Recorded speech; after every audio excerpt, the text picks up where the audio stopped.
Good afternoon, ladies and gentlemen. Welcome to this webinar. Today we will be analyzing the Kenyan High Court decision in David Ndii versus the Attorney General. This is the so-called BBI decision.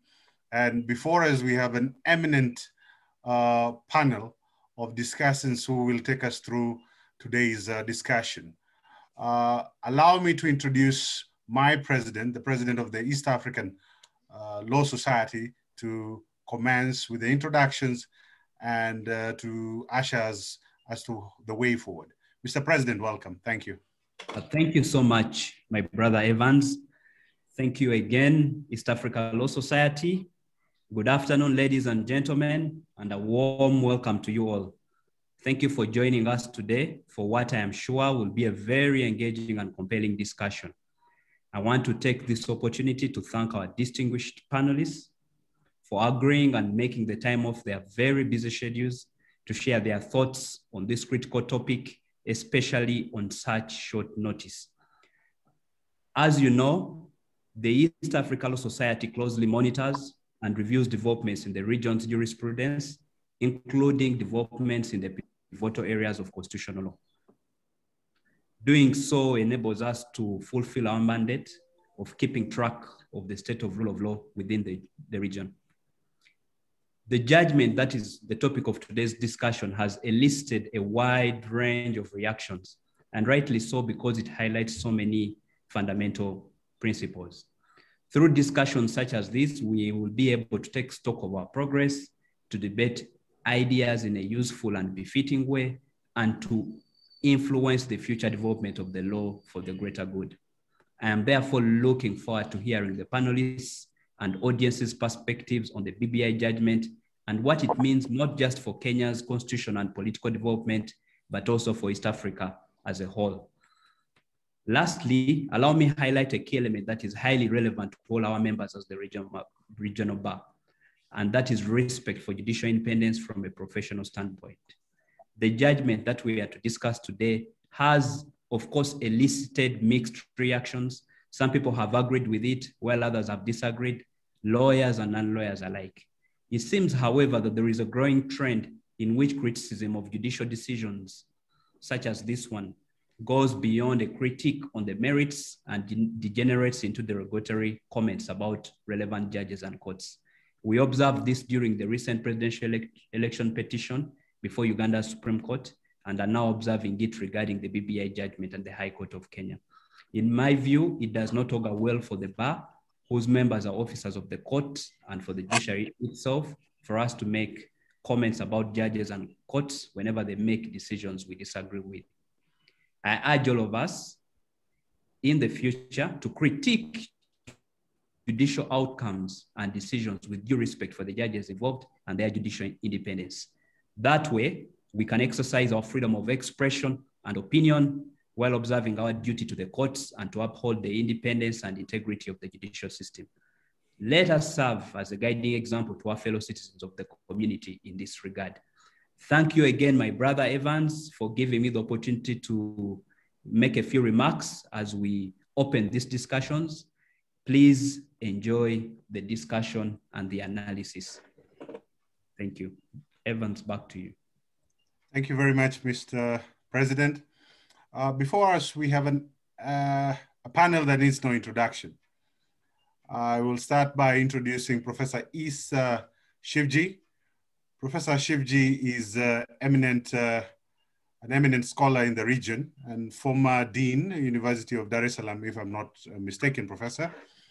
We also have Professor Jill Guy. Professor Jill Guy is director at Katiba Institute and an eminent scholar in her own right. Also joining us is the Honorable Martha Karua, Senior Counsel. Senior Counsel Martha Karua is a former member of Parliament and a distinguished lawyer in her own right, and a standout leader in terms of human rights protection in Kenya. Also joining us is Professor Ben Sihanya. Professor Ben Sihanya, or those of us who have been through his guidance, call him the Oracle, is professor at the University of Nairobi, Department of Public Law. He teaches the areas of constitutional law and law and development. We also are joined by Dr. Benson Tusasirwe, I hope I got that right, from the University of Makerere in Uganda, who is a specialist in the area of basic structure issues. I hope I did not leave anybody out. I think you have Nelson Harvey, President Nelson Harvey. Oh, my president, I'm sorry.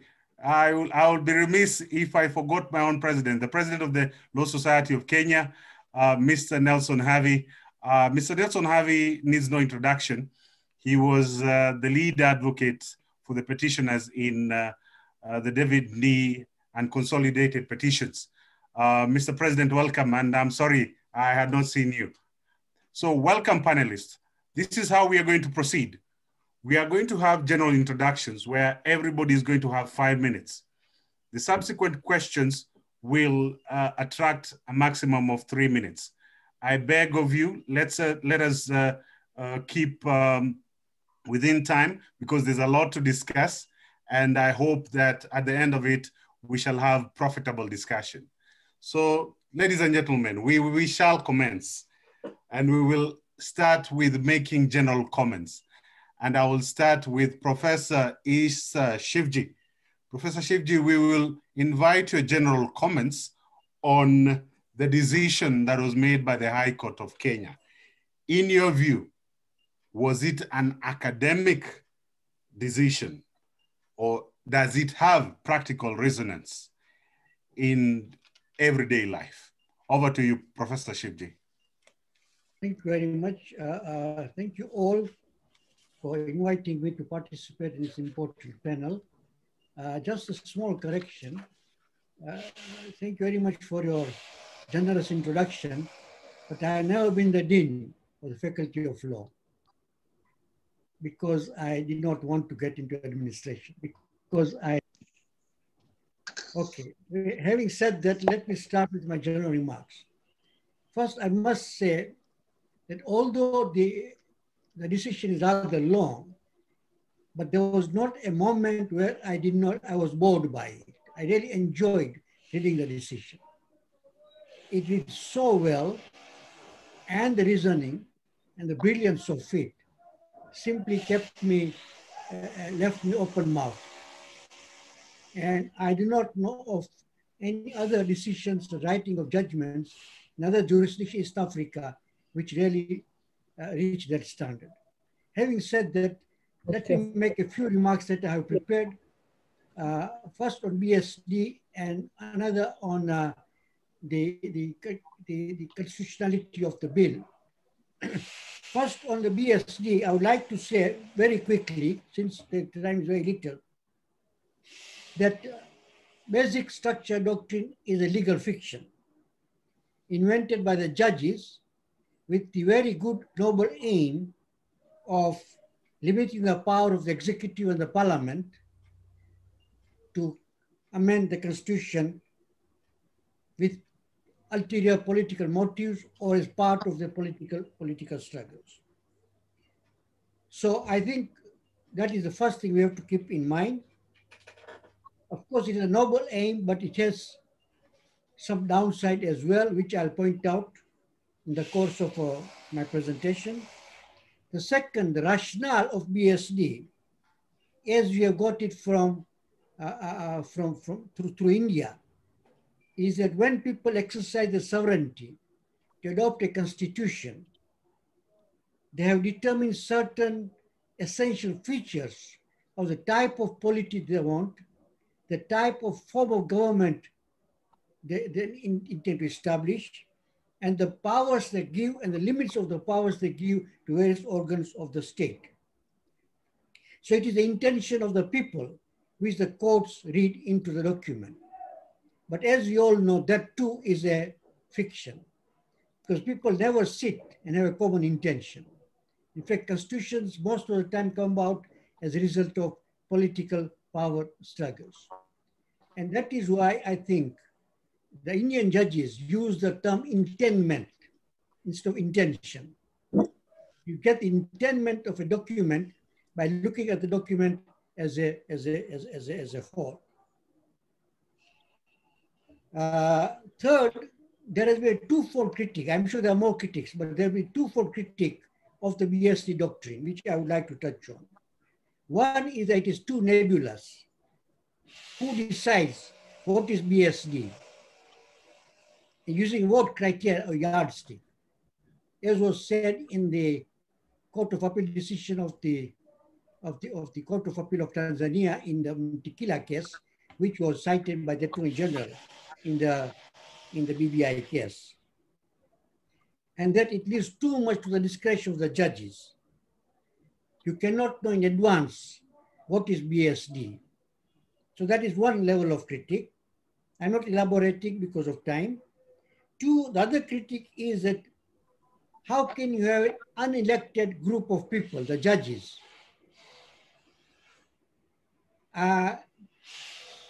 declaring amendments and laws passed by parliament, the elected representative, as unconstitutional. In other words, it encroaches on the sovereignty of the parliament. In spite of our discourse, jurisprudential discourse, the sovereignty of the people, the idea that we inherited from Britain on sovereignty of parliament still looms large, particularly among politicians. And that is why such discourse is important, that we have gone past that doctrine of sovereignty of parliament. Sovereignty of parliament is limited within the sovereignty of the people expressed through the Constitution. I think the first critique on how do you decide what is Bsd, in my view, was well answered by the judges in the BBI case, the High Court judges. And they said that you can determine what is Bsd in a particular context by looking at the history of how the Constitution came about. What was, if I may use that term, what was the mischief that the people were trying to address in the new Constitution? And this type of analysis lands very well to the Kenyan case. And you will notice in the judgment, actually, I got a very good bird's eye view of reviewing the constitutional history of 2010 Constitution of Kenya. So I think partially that is answered. As to the question of certainty, that you cannot know in advance what is Bsd. Therefore, the law is very nebulous and uncertain. Actually, we all know as lawyers that this idea of certainty in law is partially a myth. Most of the time, you cannot know in advance what the outcome will be. Just as the doctors work on the basis of percentages, on the efficacy of medicine, and the chance of survival of a patient. Okay, they cannot know in advance what will be the fate of the particular patient. Just like that, even the lawyers work on the basis of precedents and the way they appreciate the inclinations of the various judges, etc. And most of the time, they cannot know in advance what the outcome will be. So the argument about certainty, although it is made very often, is actually, in my view, a myth.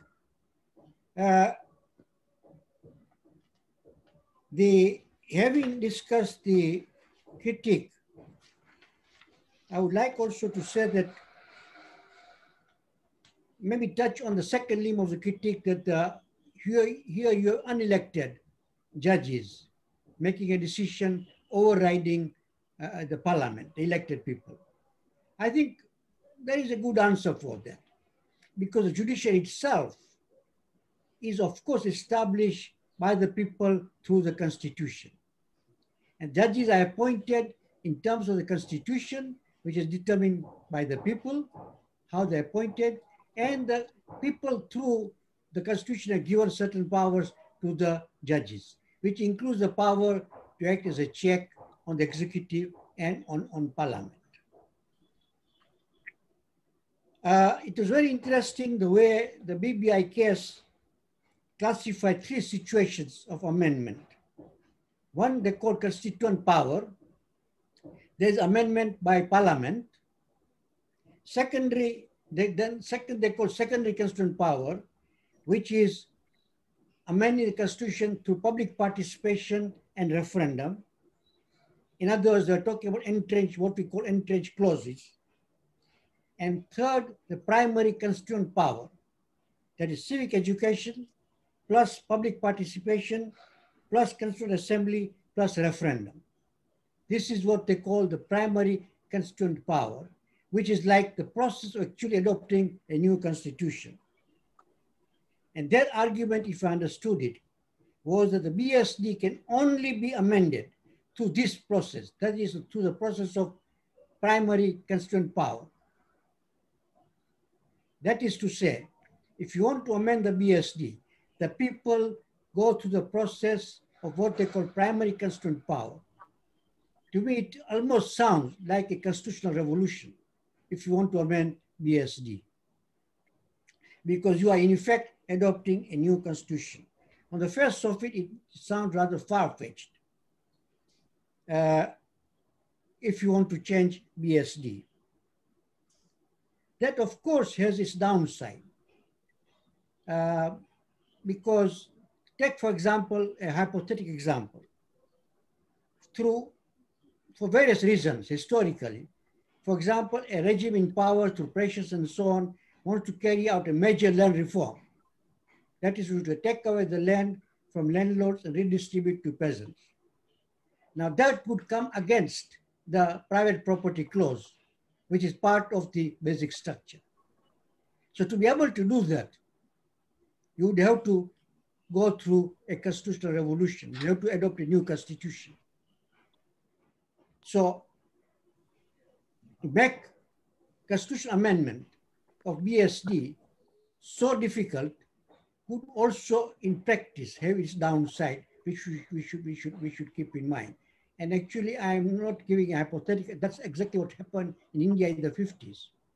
When the post-independence government, Nehru's government, wanted to do land reform, many of the legislation was struck down by courts on the grounds that it was against the Constitution. All told, I think the way BSD has been discussed by the BBI case raises many issues, not only legal, but also political, raises many issues in terms of constitutions and constitutionalism in our region. And I'm very happy that ELS has taken this initiative.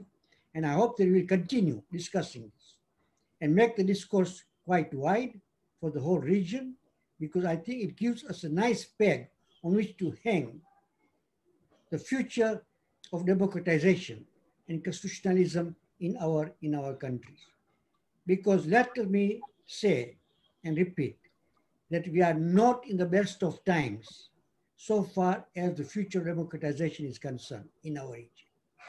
We are seeing various trends which are very parochial, we are very narrow nationalist, and I think that we have to find a way as citizens, as concerned citizens, even as lawyers, to be able to see this and see how we can resist those trends. On the second point, before I just wind up, on the constitutionality of the bill, I must say that I was a bit disturbed by the holding of the court that a bill can be subjected to its to constitutionality. I have some problems with that, and the argument they made that the law allows you to discuss constitutionality not of an actual breach, but even a threat of a breach of the Constitution. I agree with that, but that it appears to me would apply to a different situation. But where the parliament is concerned, if you nip in bud the bill, then you are preempting the parliament. You are preempting a free debate of elected representatives in parliament on the bill. Not only that, you are in effect gagging the parliament. I'm wondering whether that is the best course, because even if the bill is passed, first of all, we cannot know that those impugned clauses may not be changed, number one. Number two, even if they're not changed, you would still have the opportunity to challenge the law on its constitutionality. So that is something that I think we should discuss.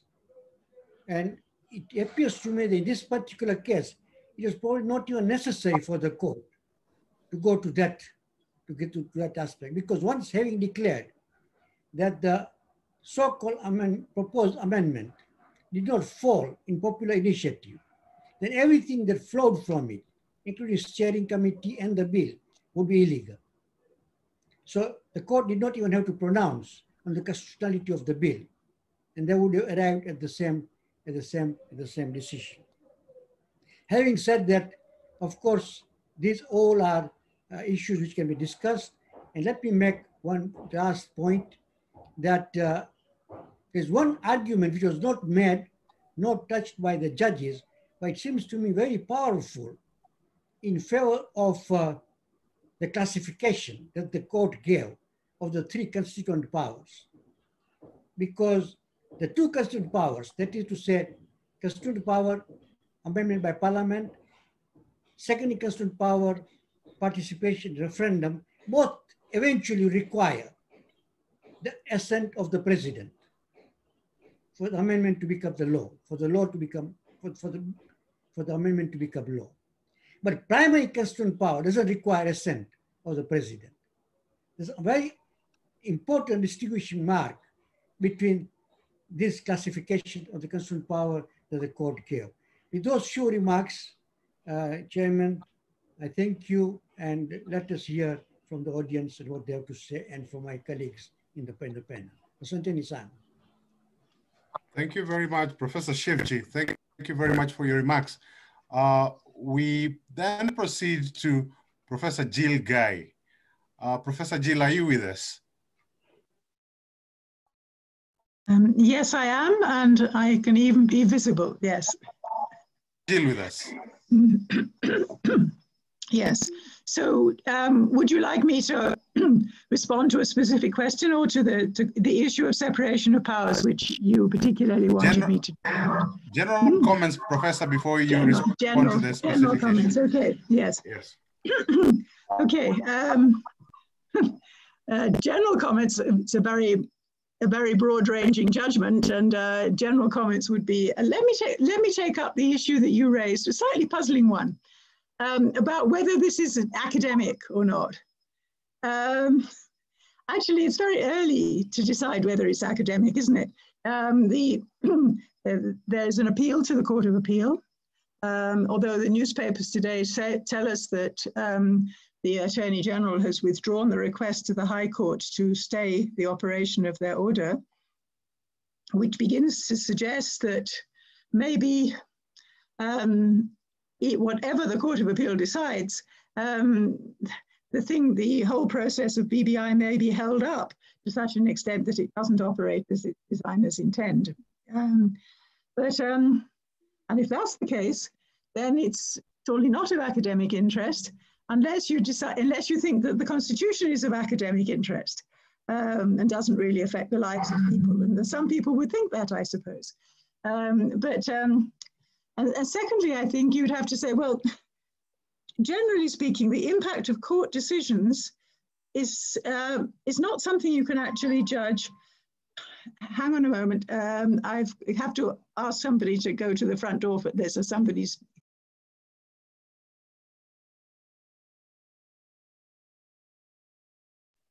Okay, they're having a distinguished door answer in the shape of Professor Yashpal Guy. Sorry, you can't tell whether a judgment is what the importance of a judgment is going to be, actually, until quite a long time after the judgment. Judgments go on into the future, having an impact, often even if they're overruled, or if they have dissenting judgments. This one didn't have any dissents. The court was unanimous. And whatever happens, even if the decision is partially reversed by the Court of Appeal or goes to the Supreme Court and is reversed there, it will continue, I think, to have an impact on judgments into the future. Even perhaps now the basic structure stuff is hopefully something that doesn't crop up very often in a country's history, that people are actually trying to amend the Constitution in fundamental ways without a fundamental approach to the process, which is what the court was demanding. So it's a slightly odd question, and it's a very academic judgment in some ways, and yet at the same time very much rooted, as Professor Shivji was saying, in the history of the country, in why we needed a new constitution, which was essentially because of the terrible way the country was being governed from the not too long after independence until the early part of this century. And secondly, and really interestingly and importantly, the fact that the distortions of government and governance that took place were achieved to a very considerable extent through amendment of the Constitution. You can see why the court is concerned about that. It wasn't that the Constitution was just ignored. They kept changing it 46 times or whatever it is the court quoted, to the extent that the amendments actually exceeded the original Constitution. So again, it was at one level academic and at another level very fundamentally rooted in the history of this country. As far as, let me say something, because I'm not supposed to talk in detail about the basic structure, but I think it is inevitably has some elements of woolliness about it. And I was, in advance, I wasn't at all sure whether the court would actually hold the basic structure applicable. Let it be said, it's not the first case. We actually had a case during the constitution making process about, but one of those rather politically motivated cases, I think, which was about the place of Qadi courts. And I think that also turned on the basic structure argument. And many years ago, there was a case that I've never been able to find in the last few years in Sierra Leone, in which the court there adopted the principle, the basic structure doctrine. But we know that in India, there have been many cases now in which the court has considered whether particular issues are part of the basic structure. And many times they have said something is part of the basic structure, but in fact not invalidated a constitutional amendment on those grounds. But this is the way the law develops. When the law is being made by judges, and this is a sort of lawmaking, although it's a law interpretation also, it will take a long time for all the details to be worked out.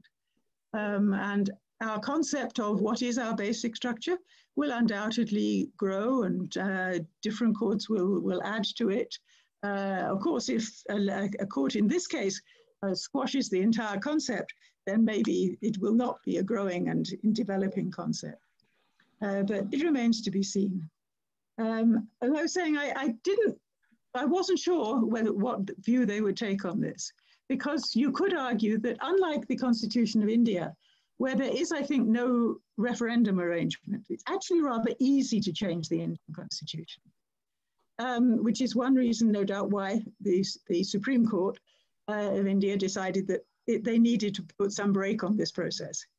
But in our case, our Constitution drafters, who knew all about the basic structure, chose to have only 3 sorts of variants of constitution making process: the parliamentary system, the popular initiative, and the issue of the referendum, and that some issues had to go to the referendum.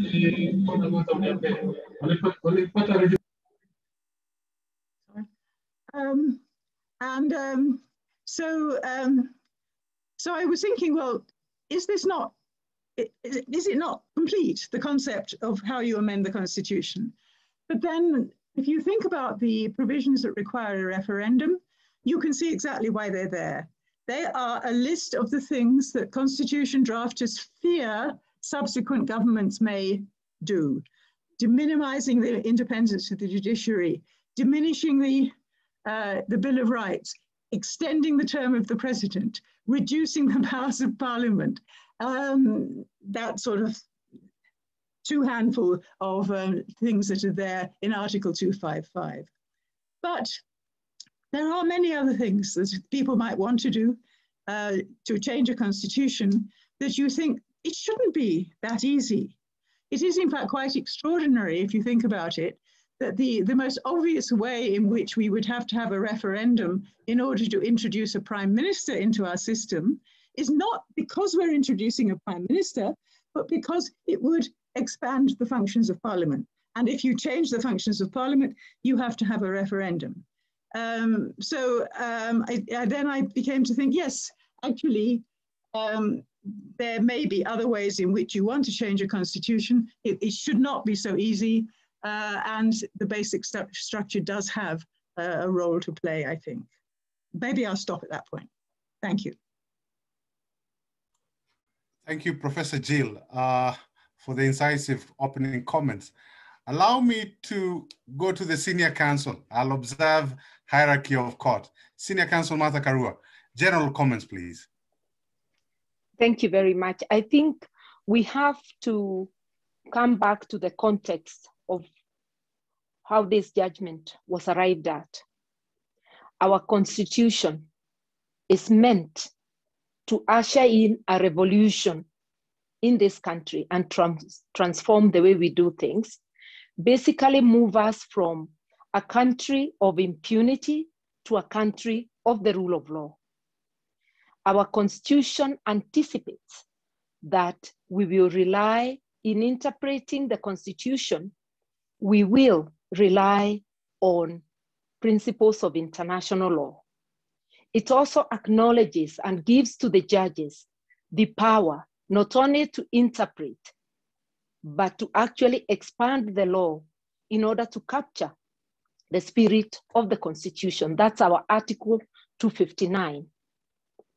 And you look at 255, the Constitution, in my view, anticipates the basic structure doctrine.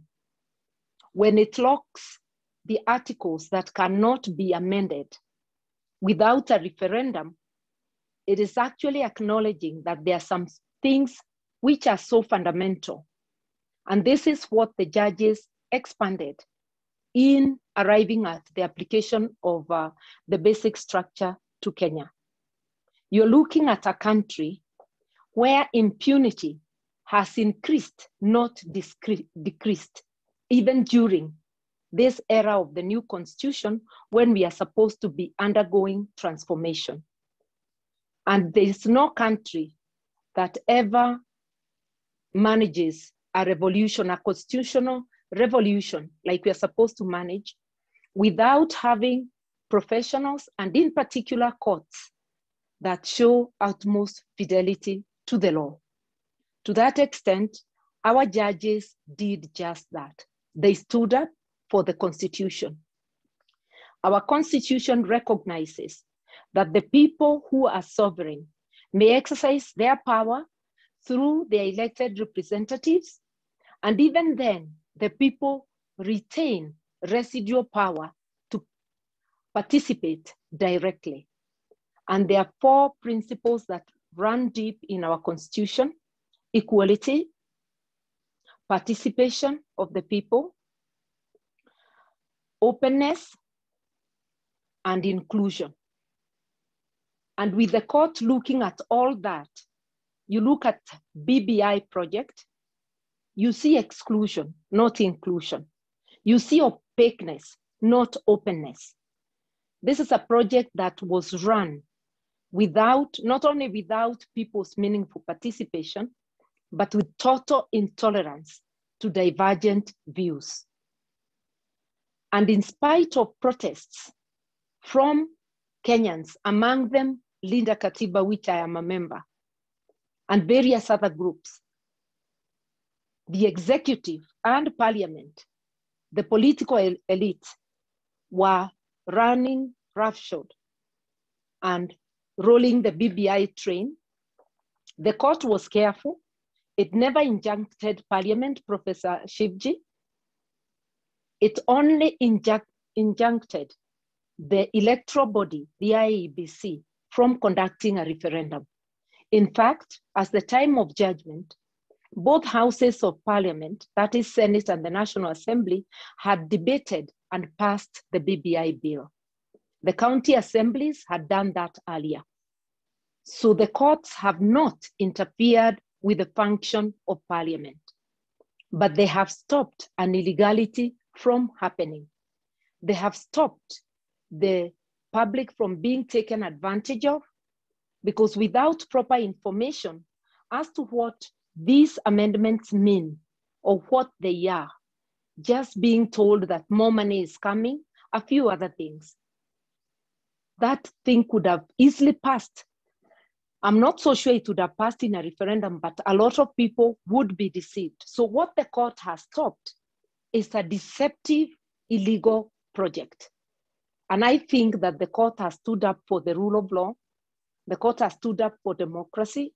The court has shocked the executive and the president by telling him that you have contravened the chapter on integrity very firmly and in a reasoned way, where even the president, if he takes time to read it, he will understand where they are coming from. And that is a shock to anybody acting in the name of the president or the executive. They know that at some time they will be called to account. Accountability is another key element of our constitution. So I think this is a judgment we should celebrate. And this is a judgment that I hope will be replicated in future judgments. They may not be about constitution, but matters involving integrity, excess of power, excessive, use of power or acting outside power. I like the fact that they have boldly said the president can be sued in his personal capacity if he acts outside of his powers. It means that you as a president have to invite the suit by your conduct. And what is so difficult for any government, whether the executive or parliament, if there is discomfort being shown by sections of the population, what is so difficult about sitting down and discussing about it? The fact that you are elected does not make you the Lord of the people. You are actually the servant. You must listen to the electorate, and you must prepare grounds for meaningful participation. This is a vote against impunity by the court. And I do not think that the court went outside its powers. Yes, the judges are not elected, but they are the people we appointed to be guardians of the Constitution, guardians of the rule of law. And they just stood up for that. That judgment is a classic. It is what we would expect of the Supreme Court. And I think the way it is reasoned, there's no other judgment in this country that can come to the level of that judgment, in my view. Thank you. Thank you very much, Senior Counsel Martha Karua. I go next to my president, Nelson Harvey. Nelson Harvey was the lead counsel in the consolidated petitions. President Harvey, the argument is that the basic structure doctrine, the eternity clauses, the unamendability theory, these are academic discourses. What do you have to say, Mr. President? Good afternoon, friends. Thank you, Evans, and the President of the East African Law Society for setting up this opportune moment for us to discuss this issue. Let me get straight to the point. Is it an academic decision, or is it a decision that resonates with the context of the Kenyan constitutional environment? I do not, for any reason, suppose that this can be treated as an academic decision, because the issues that were submitted to the court had a reason. They were justiciable. It was not a contest in respect of which a futuristic opinion was sought. Now, if you look at it from that perspective, it is important that we put the parameters upon which the court acted. there may be credence in the argument by Professor Shivji that the court seems to have left open an interpretation as to what is the basic structure, and that the court seems to have suggested that you will see it when you meet it in the Constitution. But for good reason, because having demarcated the parameters upon which the Constitution of Kenya came to be, it is quite evident that there are certain areas that cannot be amended. And I would like, from the threshold, to take us a little bit back. In 1963, we were given the Independence Constitution. In what manner was it amended between 1963 to 1969? Professor Ben Sihanya is of the view, which I want to associate myself with, that if we had been given a constitution that was monarchical, parliamentary, could we then shift absolutely from that system of government to a presidential system of government through amendments of the Constitution? He posits that much as the Constitution then given to us at independence permitted such an enterprise, the proper course will have been to repeal the entire Constitution and replace it with another Constitution, in essence, creating a new republic. Now, for Kenya, these almost 47 attempts towards altering the basic structure, some of which succeeded, were not challenged in court. No wonder, therefore, when this issue came before Justice Aaron Ringera in 2004, he said, yes, we have a basic structure in the Kenyan Constitution. This basic structure has been altered for various reasons in several ways. There has been no legal challenge in what has been done. But at that point in time, he said, for instance, the requirement for a referendum as the ultimate process towards changing the Constitution, though not provided in the repealed Constitution or in the Review Act, was implicit. Now, with the current setup we have in Kenya, where we have a pure presidential system, where we have a cabinet that has no foundation from the National Assembly, a judiciary that is not a department of the executive, and an IEBC that has been given express mandates on how to expand or reduce the constituencies in the National Assembly, it cannot be said that the people having arrived at that conclusion, then their representatives in Parliament can tinker and bring a new order altogether. With that background, therefore, it becomes manifest that this decision addressed issues that had crystallized. And in my view, which view I hold strongly, notwithstanding the fact that I may be conflicted having acted in the matter, it is a practical decision, it is contextualized, and it is expected that this decision will last. And perhaps just 2 pointers as to why this decision is significant and impactful. Let's look at the judiciary, for instance. There was a paradigm shift from the manner in which judges were appointed. And by 27th of August 2010, it was settled that the executive will not play a fundamental role in the appointment of judges. Was the executive satisfied with that setup in the Constitution? No. As soon as the Constitution was promulgated, an attempt was made to ensure that the president has, through national legislation, the right to make a choice between 3 individuals submitted for appointment as the Chief Justice or the Deputy Chief Justice. And you're all aware how the court ruled on that matter.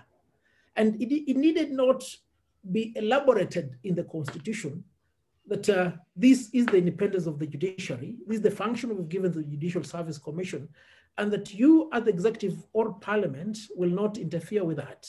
No wonder, therefore, there is merit in the argument by the judges that you need to look at the history underlying a particular clause.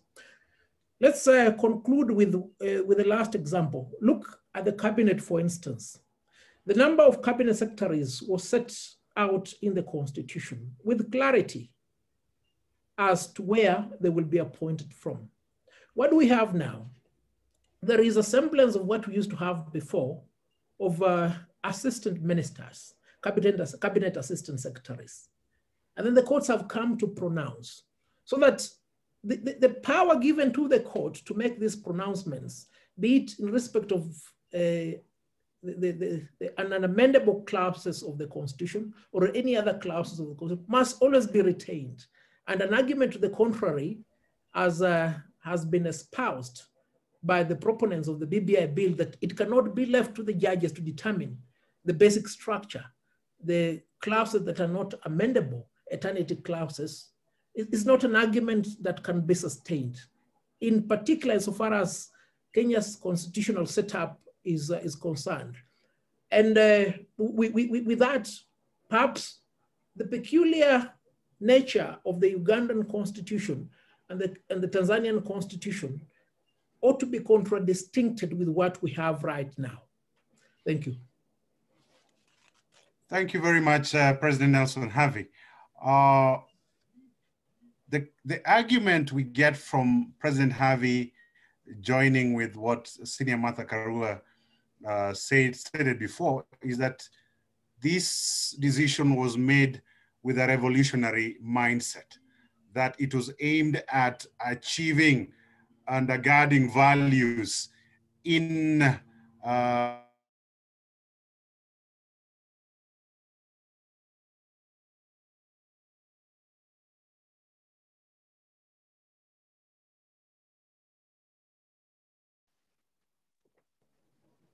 we lost the moderator. Okay, yeah, sorry.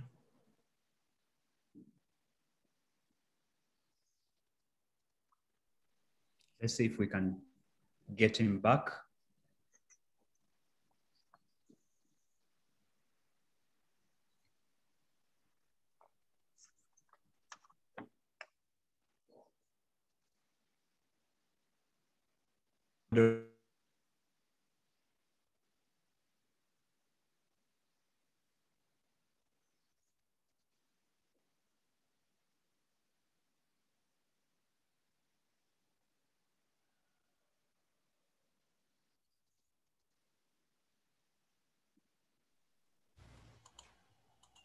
Hello, am I back now? On the basic structure. Yes, you are. Thank you. Thank you, Mr. President.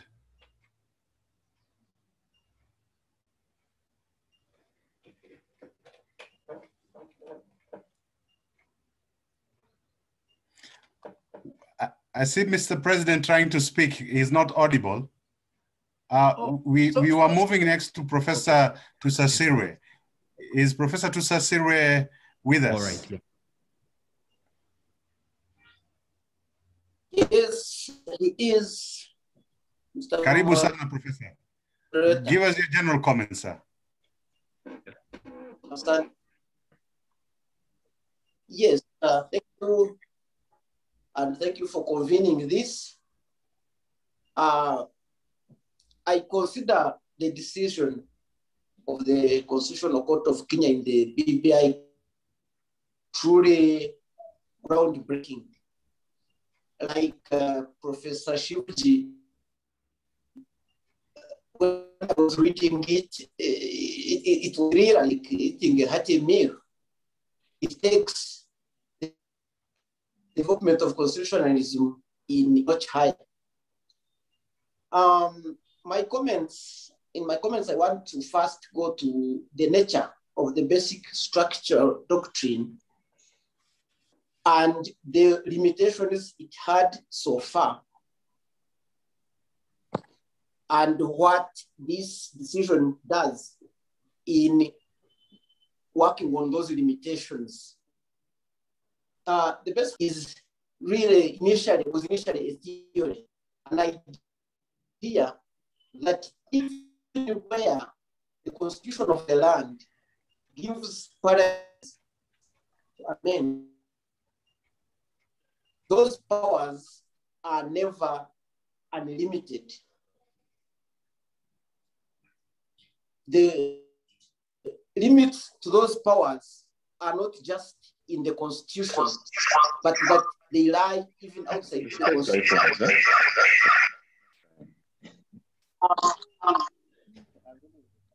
The best structure doctrine is the idea that behind every constitution, or in every constitution, there is an inviolable core. There is a portion of the Constitution that is beyond the reach of the power of the legislature. That where the legislature tries to do so, to amend such provisions, it in fact rewritten the Constitution. And since the legislature has no powers to rewrite the Constitution, such an amendment would in effect amount to abrogation and Constitution. The basic structure doctrine is founded on the theory of constituent power. And the theory of constituent power is the idea that outside or alongside the Constitution, you cannot take away. That power is what actually empowers them to write the Constitution itself. That is also what allows them to organize themselves into a society called the state, into an idea called the state. That therefore, it cannot be within the remit of parliament to tinker with what lies in the ambit of that power. Very briefly, the history of that idea of the basic structure doctrine is that initially, as a theory, as Professor Shivji said, it was a theory founded on the works of a German scholar called Dietrich Conrad.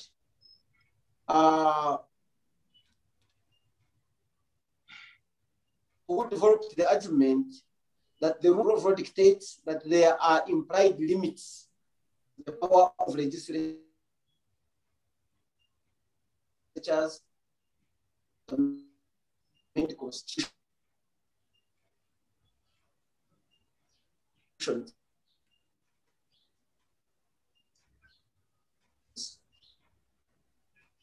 Now,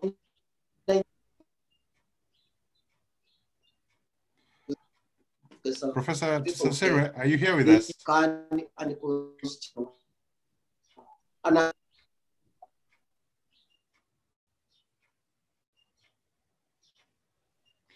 We seem to be losing Professor Tsasire.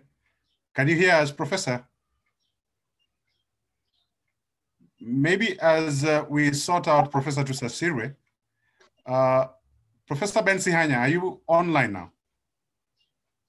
Yes, I am. Moderator, yes, I am. Sorry, there was some difficulty.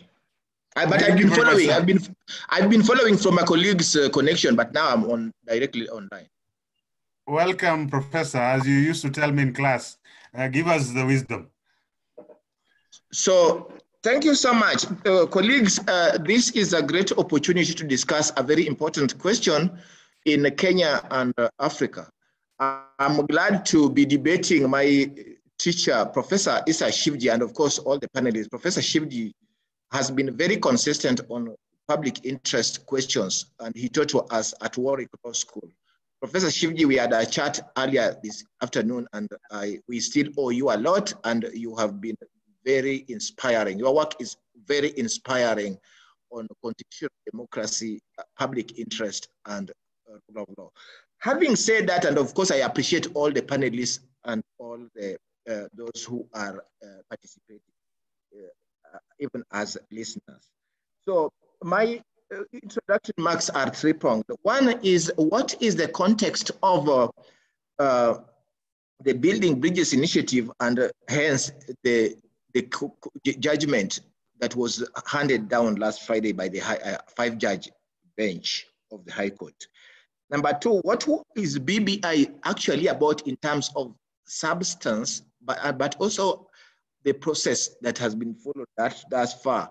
And therefore, in that context, lastly, what is this that we are hearing about basic structure doctrine, eternity clauses, and amendability? How do they sit in Kenya's constitutional text, constitutional structure, constitutional history and practice? And if we analyze that, we will realize that the court went off track on fundamental questions regarding Kenya's constitutional text, constitutional structure, and constitutional practice, including with respect especially to amendment. But I want to start by saying that what should be obvious to many observers of Kenya's constitutional litigation, and especially of this High Court, that this is the best bench. These are some of the best judges you can find anywhere in Africa or in the world, in terms of brilliance, in terms of boldness, and you could see the boldness, and in terms of really addressing issues. And they have handed down so many decisions which have helped progress Kenya's constitutional development. And I want to reaffirm that many of us respect judicial independent accountability, and we respect the decision they made, even though we do not agree. So first, what was the context of the BBI, and what is the context, the political economy and constitutional sociology of what the judgment we are discussing? Kenya was in a crisis post-2017 elections. You had a presidential election which was nullified in 3 or 4 that have been nullified, as at that time, had been nullified in the world since the world began, since history began. And that was remarkable. And then after that, you had something which was also called a second presidential election, which was, of course, did not follow the parameters. But anyway, you had the swearing in and did not follow even the court judgment of August of September when they nullified the elections. But then you still had a swearing in. And then in January, you had another swearing in of the people's president. And Kenyans were divided. I can't say it was half, it wasn't half. More than 70%, 90, 80% of Kenyans were saying that, well, if there is no justice in this country, why don't we have a republic in which elections will be respected? Because those who had been sworn in, the supporters of those who had been sworn in, were gloating and chest stamping. They were talking about Kumira, about Turaku, about Utamaki, the kingdom is back, etc., etc. And some of us said, and they were talking of Andrew Waruguru, etc., etc. Those, you can find out those what they mean. And those of us who are saying that we still want a republic and say that, then we are seceding. And I want to tell you that I was part of the secession movement. No apologies, no regrets. We were part of the secession movement that we wanted to establish a Republic of Kenya where the vote counts, electoral justice counts. And that is where we were. And later on, of course, there were some liberated counties, what we call liberated counties through the National Resistance Movement Kenya version.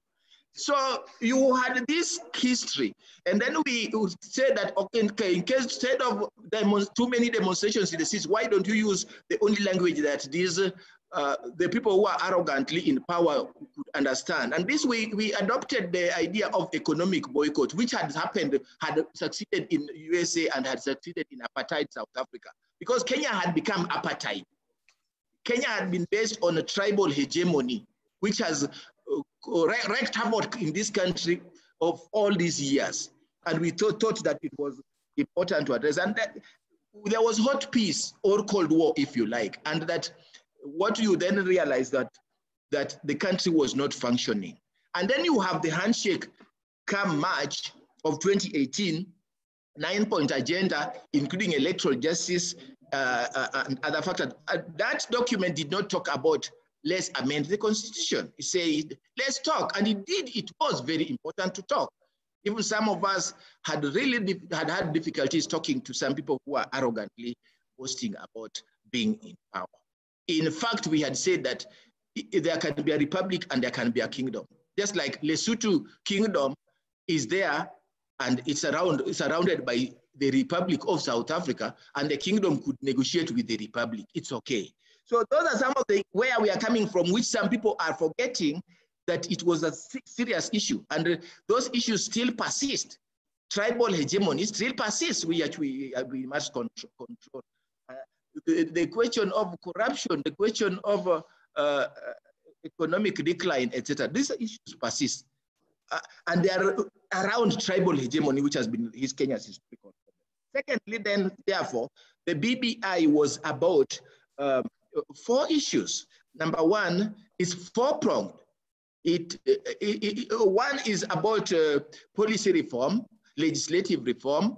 It's about administrative reform. And I know that the main discussion even today will focus on constitutional amendment, partly because it's significant because it alter the power structure and try to alter the historical tribal hegemony that we have suffered since independence. Because we have either had a 2-tribe government or we have had a 1-tribe government as we have now. And this is what BBI would seek to address. And so we must understand this holistically and not selectively. Then the third issue, then my last issue for now would be that then what is this decision about? Well, this decision is focused quite a lot on process. A few of the issues also they went to content, but the main issue was about process. But I'm saying it's going to content because this decision imported doctrines and text which is not in the 2010 Constitution. So it's not just about process.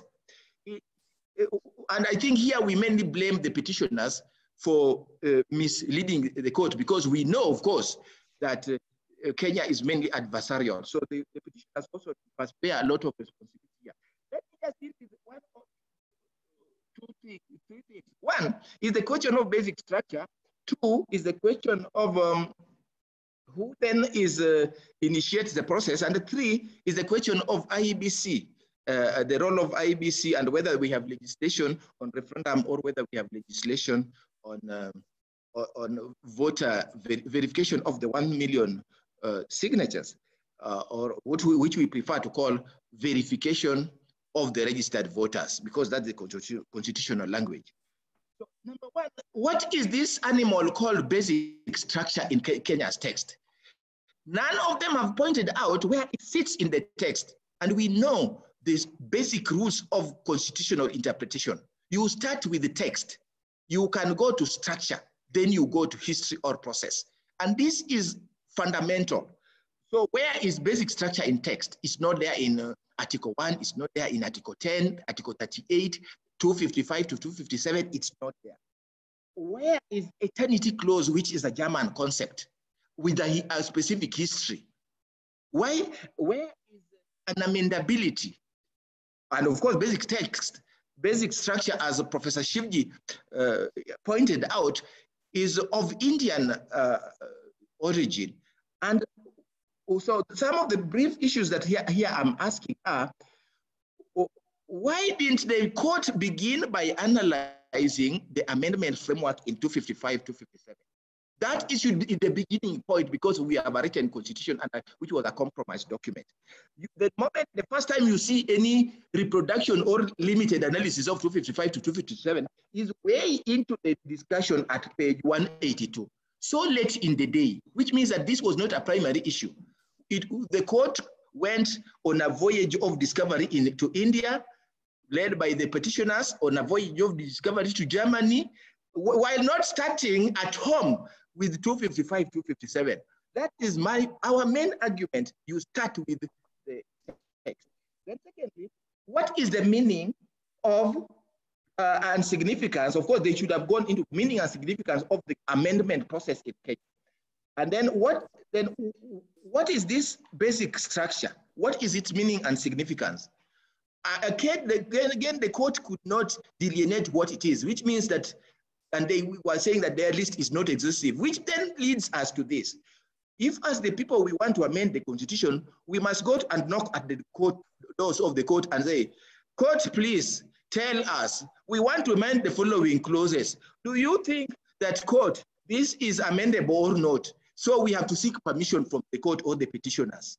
the petitioners want to be the gatekeepers in constitutional amendment process as the people who authorize that on what to amend.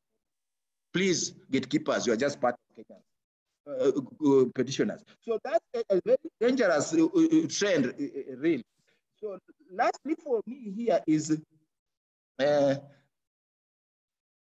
really, why were we being told that it is President Kenyatta who initiated the process? Why were we being told this? Well, there are three things here. Why were the two promoters not even analyzed their role? Yet there was material in the court that indicated that there was Junet Mohammed and there was Dennis Waweru who actually submitted as promoters to IEBC. Why is that being not engaged? There was a rush to say that then there is President Kenyatta, sometimes called Mr. Uhuru Kenyatta, and there again there is contradiction. Sometimes the court decides to call him President Kenyatta and therefore as president liable for that under Chapter 6. But sometimes he's Mr. Kenyatta, a private citizen, who then of course is part of Wanjiku and ordinarily should initiate. But our analysis that there were promoters and that the initiation is through a suggestion. From suggestion, then you go to a draft bill. Initiation was not the communique, memorandum.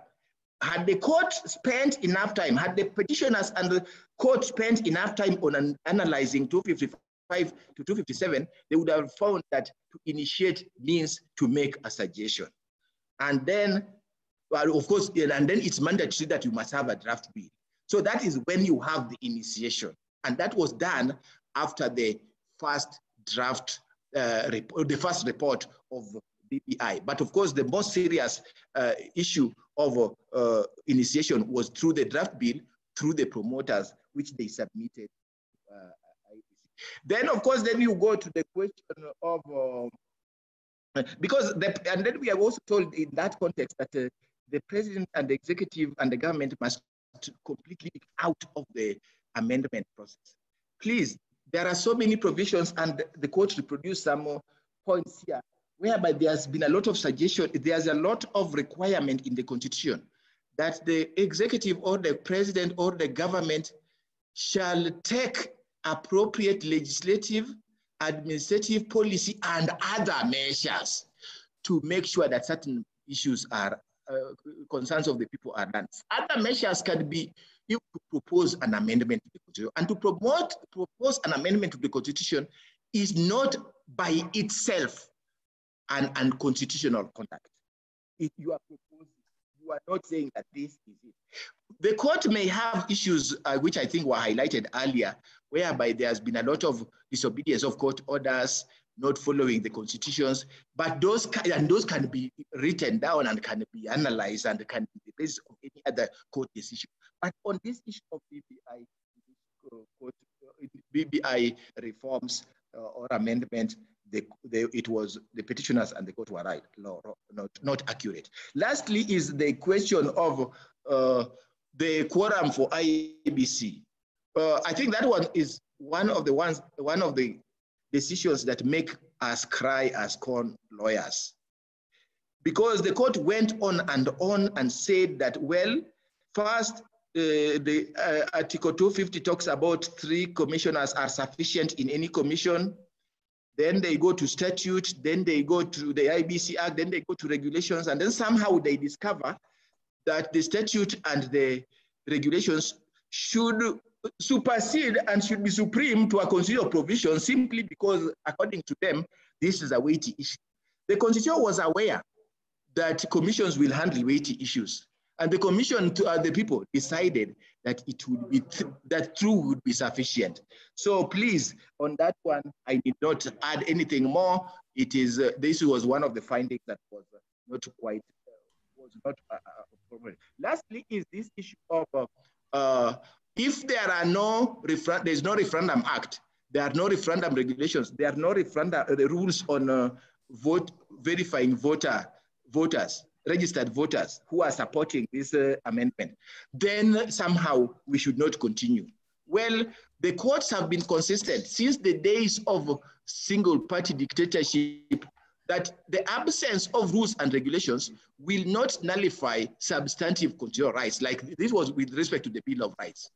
But even with respect to referenda and with respect to even public participation, the courts, and some of the judges were sitting there, the courts have held that, like in Al Ghurair, the courts held that really you can still enjoy your constitutional rights even if there is no statute and there is no regulation. Of course, this must now be really, really final.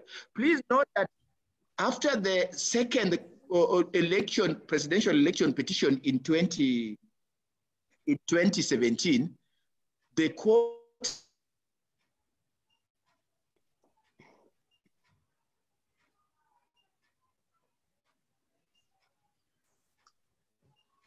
Is Professor Sihanya here? Mr. President, can you hear me? Hello? I think there are two presidents. Mr. President Harvey, can you hear me? Talking about Mr. Kenyatta. Thank you. I think we lost Professor Sihanya. So as I wrap up, please know that a lot of these concepts, especially basic structure, eternity clauses, they have their special history, like eternity clauses, the need for dignity in post-Nazi Germany after Hitler had really exterminated Jews and had caused havoc in the world. And those concepts are elegant. They are beautiful, good English, but they don't have space as of now. It has not been demonstrated that they have space in our constitutional text, structure, and practice. Thank you. Thank you very much, Professor Sihanya. That was Professor Sihanya in his elements, Constitutional Law 101. We lost Professor from Uganda, Professor Tusasirwe. Is Professor Tusasirwe back? Professor Tusasirwe?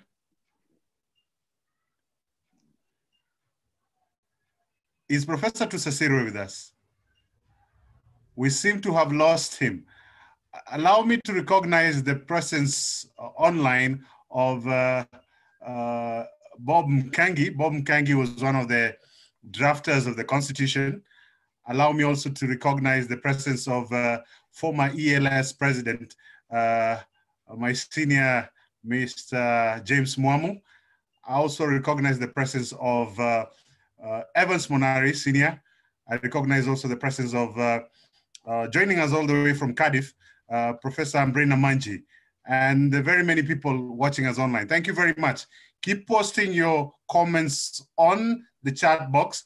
The panelists, Professor Sihanya and company, we have a lot of comments on the chat box. Please note them. There are questions there posed specifically to specific panelists. You'll be able to answer. We can also see those ones who are raising their hands. We will be allowing the panelists to pose their questions at the end of the session. We see Professor Tusasirwe, he is back. Professor, please wind up on what you were saying. We lost you, unfortunately, sir.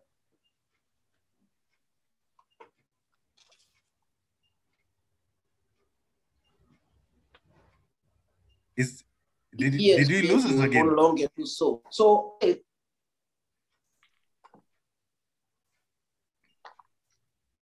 was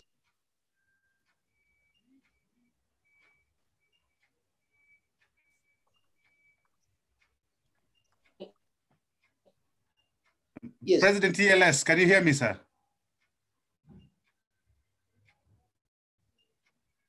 Yes, I can hear you. I can hear you.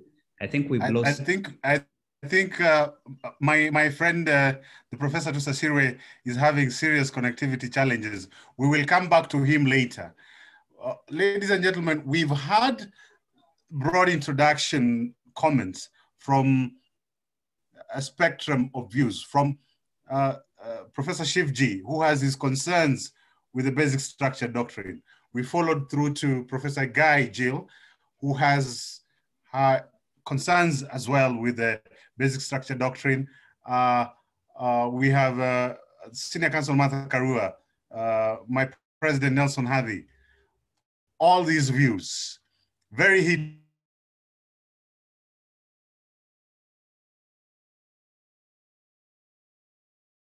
and passionate as you can hear them. Articulate yourself. He seems frozen. We are keen to hear from you. Professor, we will, as we wait for Professor Tusasirwe, I will ask Professor Guy Gill to come back and address us on separation of powers. Professor Gill Guy, are you with us? I am indeed, yes. Thank you very much, welcome. Right, thank you. My question to you will be this. Did the court neatly address itself to separation of powers? Did it get it right with separation of powers? Okay, thank you. Yes, you know, separation of powers is the thing that Parliament tends to beat the judges with when they don't like being told that they're doing something wrong. Going back to the early days of the concept, I looked at quickly at the Federalist Papers, time of the making of the American Constitution, and a couple of statements which really show you the nature of the doctrine, both from Madison. One, the accumulation of all powers, legislative, executive, and judiciary in the same hands, whether of one, a few, or many, and whether hereditary, self-appointed, or elective, may justly be pronounced the very definition of tyranny.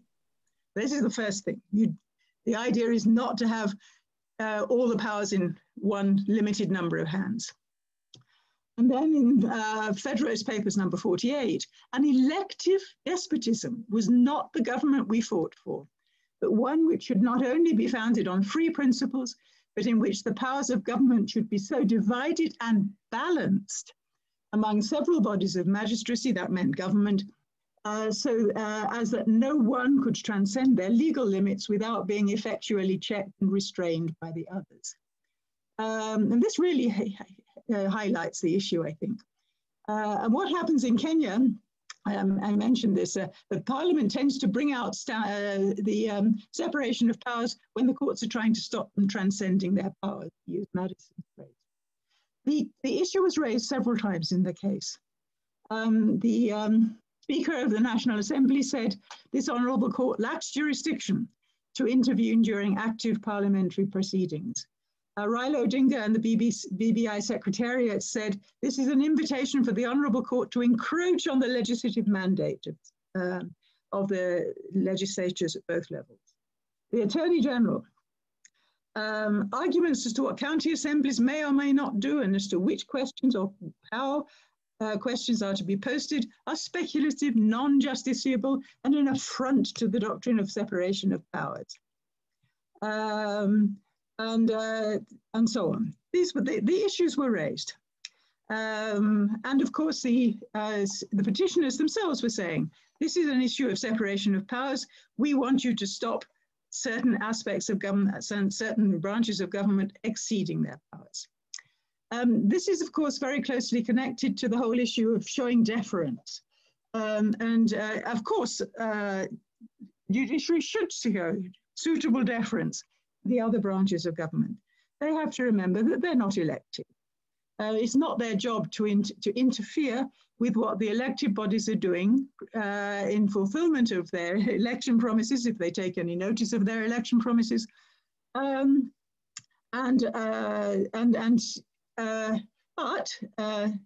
even at one point, the Constitution actually warns the judges not to substitute your judgment for that of the people making decisions. This is about the resources for Article 43.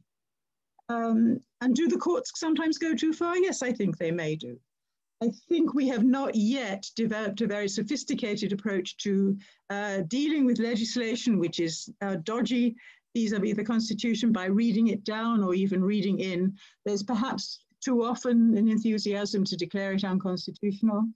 Maybe sometimes the courts are a little too willing to grant interim injunctions and so on, sometimes which don't last very long. But did they go too far in this case? I think no. It is true that the courts will usually not stop Parliament passing law. They say that we cannot work on the assumption that Parliament is going to pass unconstitutional law. Let's give them the chance.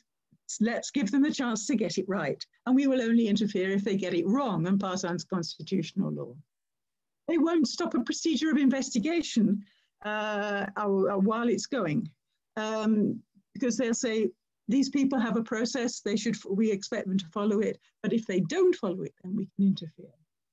But in this case, they weren't saying Parliament was doing anything wrong, really, but they took the view, number one, that the president had no power to use the popular initiative and to push parliamentary amendment. In other words, the BBI bill was invalid. So whatever Parliament did with it, it could not possibly be a valid constitutional amendment at the end of the day.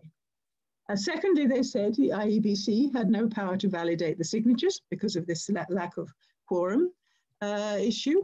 So the popular initiative should have stopped at that stage. Thirdly, they said that the BBI itself was an illegal body, and so anything it did was invalid. So in other words, this document could never, however well-behaved Parliament was, and Parliament did vote in both houses for it, but it could never become a valid amendment of the Constitution. Specifically on the 70 constituencies, they said that was changing the basic structure, so that also would not be a valid change of the Constitution by that means. So the court wasn't infringing the separation of powers, I think. In fact, all the separation of powers arguments against the courts really reflect the reluctance of the executive and the AG and legislatures to accept that though they have the power to interpret the Constitution, that is, everyone has the power, the courts have the last say. You might say, well, how do the checks and balances work? I just wanted to briefly say, because you might say, did it work all one way, that the courts just check the others, but the others have no way of checking the courts? Well, Parliament has a say in the appointment of the CJ and the Deputy Chief Justice. The President has a voice, perhaps now too much, but he legitimately has some voice in the Judicial Service Commission, I suppose, through the AG, who is his mouthpiece. Parliament has a say in the removal of the Chief Justice via the Speaker. The President has a say in the makeup of tribunals to remove judges. And Parliament and the Executive do have some limited say in finance to the Judiciary within reason, and not in the payment of salaries to the Judiciary because of the Salaries and Remuneration Commission and the charge on the Consolidated Fund. So there is a balance there is some balance in the opposite direction. No, I'm very clear. Whatever the court did, it did not infringe the separation of powers doctrine. Thank you. Thank you very much, Professor Guy. Pass my regards to Professor Yashpal Guy. Always a joy to have him around. Thank you very much, Professor. Yeah. Good to see you. Allow me to recognize the presence of cabinet ministers from East Africa. Allow us also to recognize the presence of former presidential candidate from Tanzania, Mr. Tundu Lissu. Bwana Lissu, karibu sana. Tuwashukuru umehudhuria kikao cha leo. Also allow me to recognize the presence of Professor Rosnai, joining us all the way from Tel Aviv in Israel. And who else did I see? I saw our Chairman Nyabena from Mombasa. Welcome, thank you very much, sir. Now, we move on to the next question. And this is the question of what is the way forward? The judiciary has made its decision in terms of the politics, the law. How do we move forward? And I'll want Senior Counsel Martha Karua to give us her opinion. Senior Counsel, people are angry. Is this a good decision for the law and the politics of Kenya? Your comments. I think for a majority, yes. A few people are angry and very angry, and some have even misbehaved by calling the judges names. But I think really this should be a moment of reflection. This is a moment for carefully reading and internalizing the judgment, and then retracing our steps and seeing where we need to change the way we do things. It is admitted by both sides that impunity is a concern, disobedience for the law and court orders. This is the context in which the BBI proponents ran ahead of themselves and failed to observe rules and procedures. And it is a time now we should come together and see how to get this project of transforming Kenya that was envisaged in the Constitution can be moved forward. After all, it's for all of us. A country that observes the rule of law will be good for all of us. One that doesn't, it will be good for those in authority today, but tomorrow, the things they have encouraged are going to catch up on them. And I'm really hoping that every person placed in authority by the power of the citizen, either as a state officer or public officer, will ask themselves whether they pass the integrity test. The finding that in pushing the project BBI, the president failed the integrity test, that question is a question each one of us must ask of themselves. And if we do that, and if we all choose, or a majority choose to uphold the rule of law, then we truly can transform this country. All the issues that we complain about, you look at them, it's all because of impunity, of failure to uphold constitutionalism and the rule of law. Let's reflect. No more knee-jerk reactions, I hope. And let's move forward.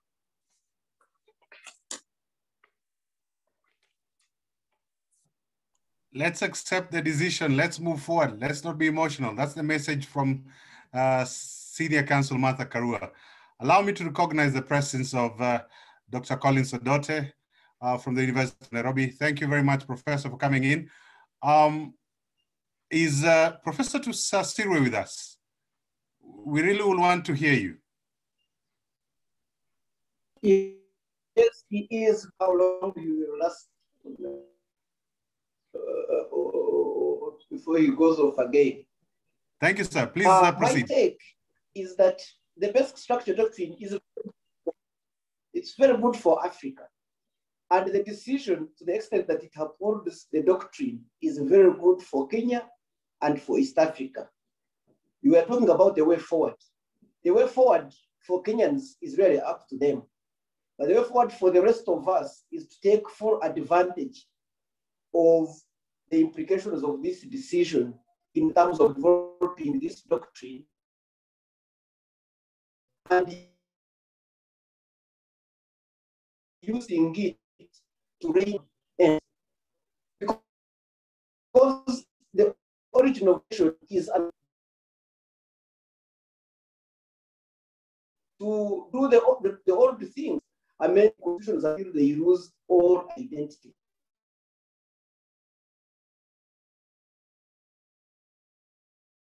And the fact that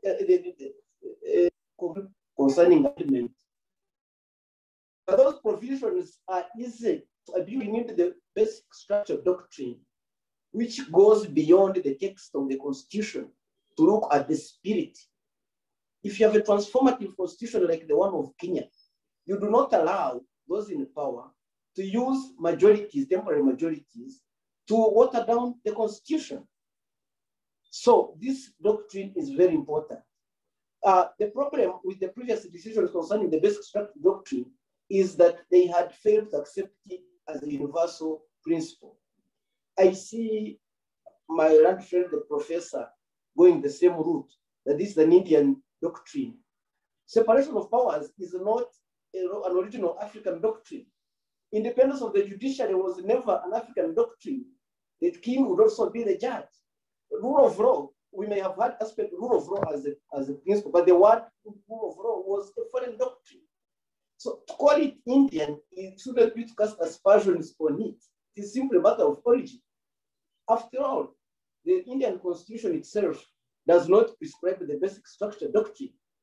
Remember, in Casavananda Bharati versus the state of Kerala, the judges of India were not even in the majority. They did not unanimously accept this doctrine. It has been accepted reluctantly and has evolved over the years. And it serves us well in the sense that some provisions of parliamentary majorities and the people should be consulted on those. We talk of the eternity clauses and unamendable clauses. I wonder, even if the Constitution, even if the best doctrine, structure doctrine allowed the people to amend the Constitution, should the people have the power to amend the Constitution to remove, for example, provisions about sovereignty of the people or supremacy of the Constitution? John Stuart Mill argued that the only instance when you are allowed to interfere with the liberty of the individual is to protect the rights of others. Of course, he was never conclusive on whether you can interfere or restrain with the rights of an individual to protect him or her from himself or herself. Likewise, and there are times when you must protect the people from themselves. If they are going to be used to even succeed, surrender their sovereignty, shouldn't there be a situation where even the people are not to make certain provisions, hence the requirement for eternity provisions? But anyway, the main point here is the basic structure doctrine. The courts of Uganda, of Tanzania, on to decide which provision are except by the people themselves. The tools for assessing, determining which basic extent is.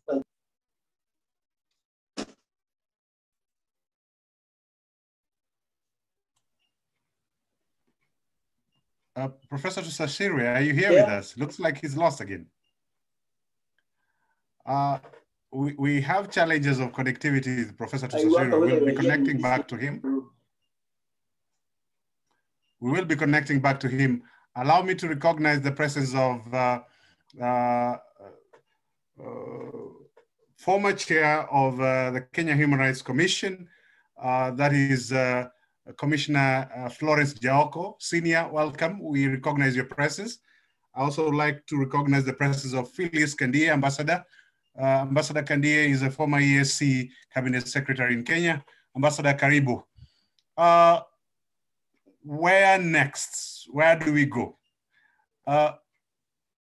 Professor Ben Sihanya, are you with us? Yes. Political, constitutional, legal ramifications. The tectonic plates, have they been upset? What is your opinion?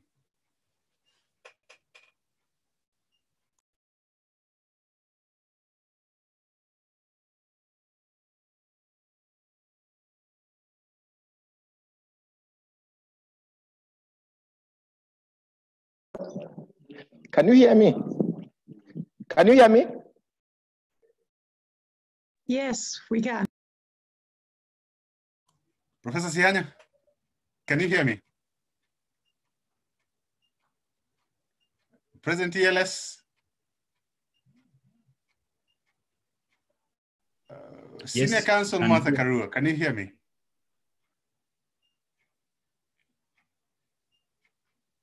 Yes, I can hear you. Thank you, SC. Professor Sihanya seems to be frozen. I would like to pose that same question to President Harvey. Rais Harvey, I don't know if you're here with us. Yes, thank you, Evans.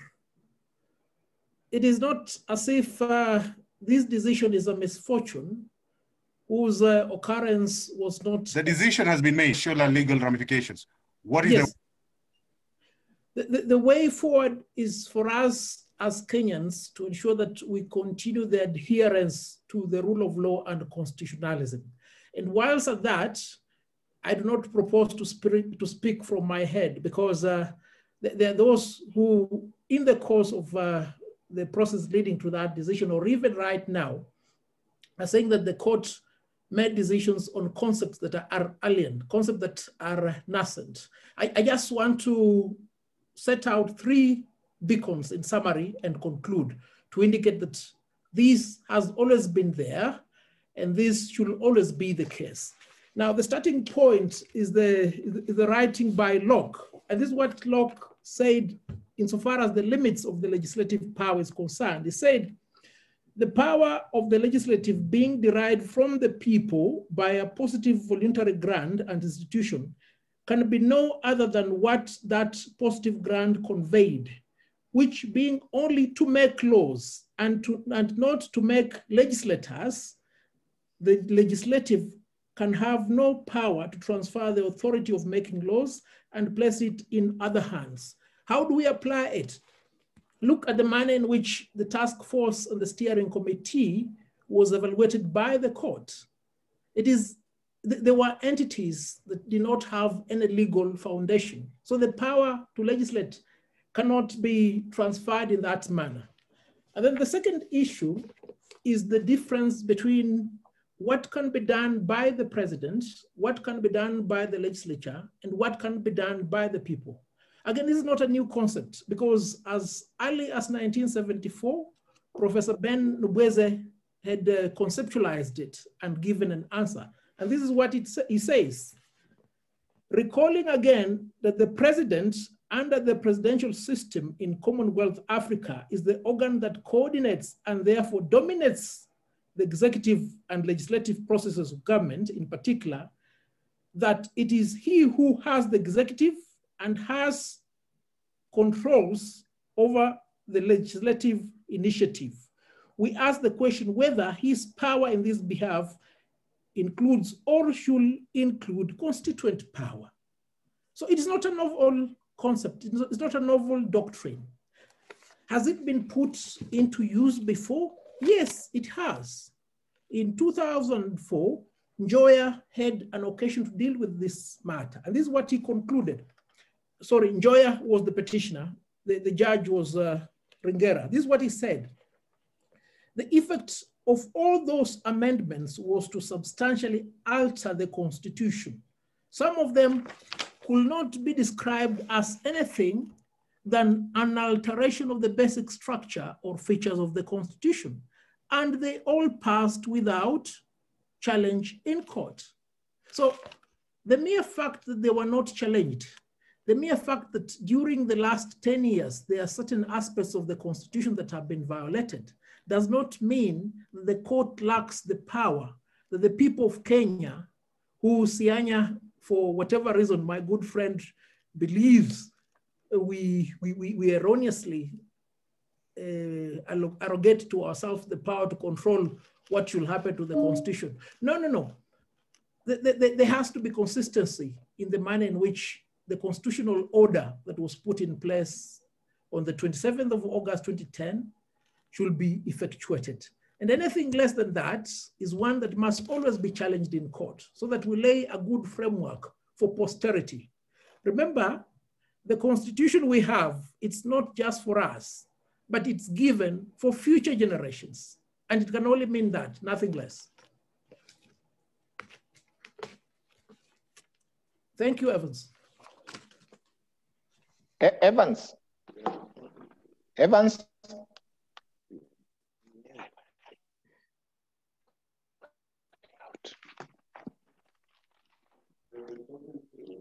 Hello, Evans, I can.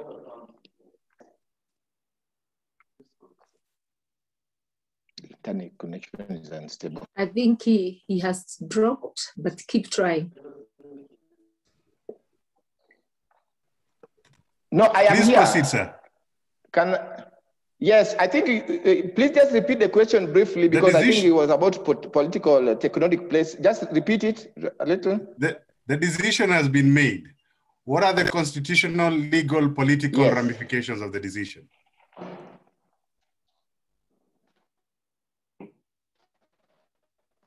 Well, the decision has been made. It has fundamental constitutional and political consequences, not just now, but deep into the future. And I think that I've had quite a lot of debate. I could follow, but when I tried to talk, I could not talk. But I followed, for example, the suggestion that independence of the judiciary were alien concepts. Now they're in our constitution. I've heard that basic structure doctrine has been applied in Kenya before, especially in Joya 204, and that's true. But I want to say this as the context in which I want to talk about the tectonic plates is that Njoya was a pre-2010 decision. Njoya was under 1969 constitution, which only had a provision under section 47 of the constitution that only parliament had the amendment power under section 47 of 1969. And I remember we were part of that debate that said that surely it was unconstitutional and unreasonable for Khan one day and their friends to wake up and add Article 2A to the Constitution, which would then nullify almost the entire Bill of Rights, freedom of expression, association, assembly, etc., etc. And that was an unconstitutional constitutional provision. And that for that to be made, there was an argument that then you needed not just parliament, because it was part of the basic structure of the Constitution. So you needed to go beyond parliament. And I think that's the point that Njoya, which many of us thought was a strategy, its main political strategy at the time was to stop bombers. That was actually the main tactic and strategy. But then Njoya said that you could not make a new constitution, you could not change the basic structure, and that you could either go constituent assembly or you could go referendum. Again, it was not clear. But Njoya did not, for example, answer the question of defining what would for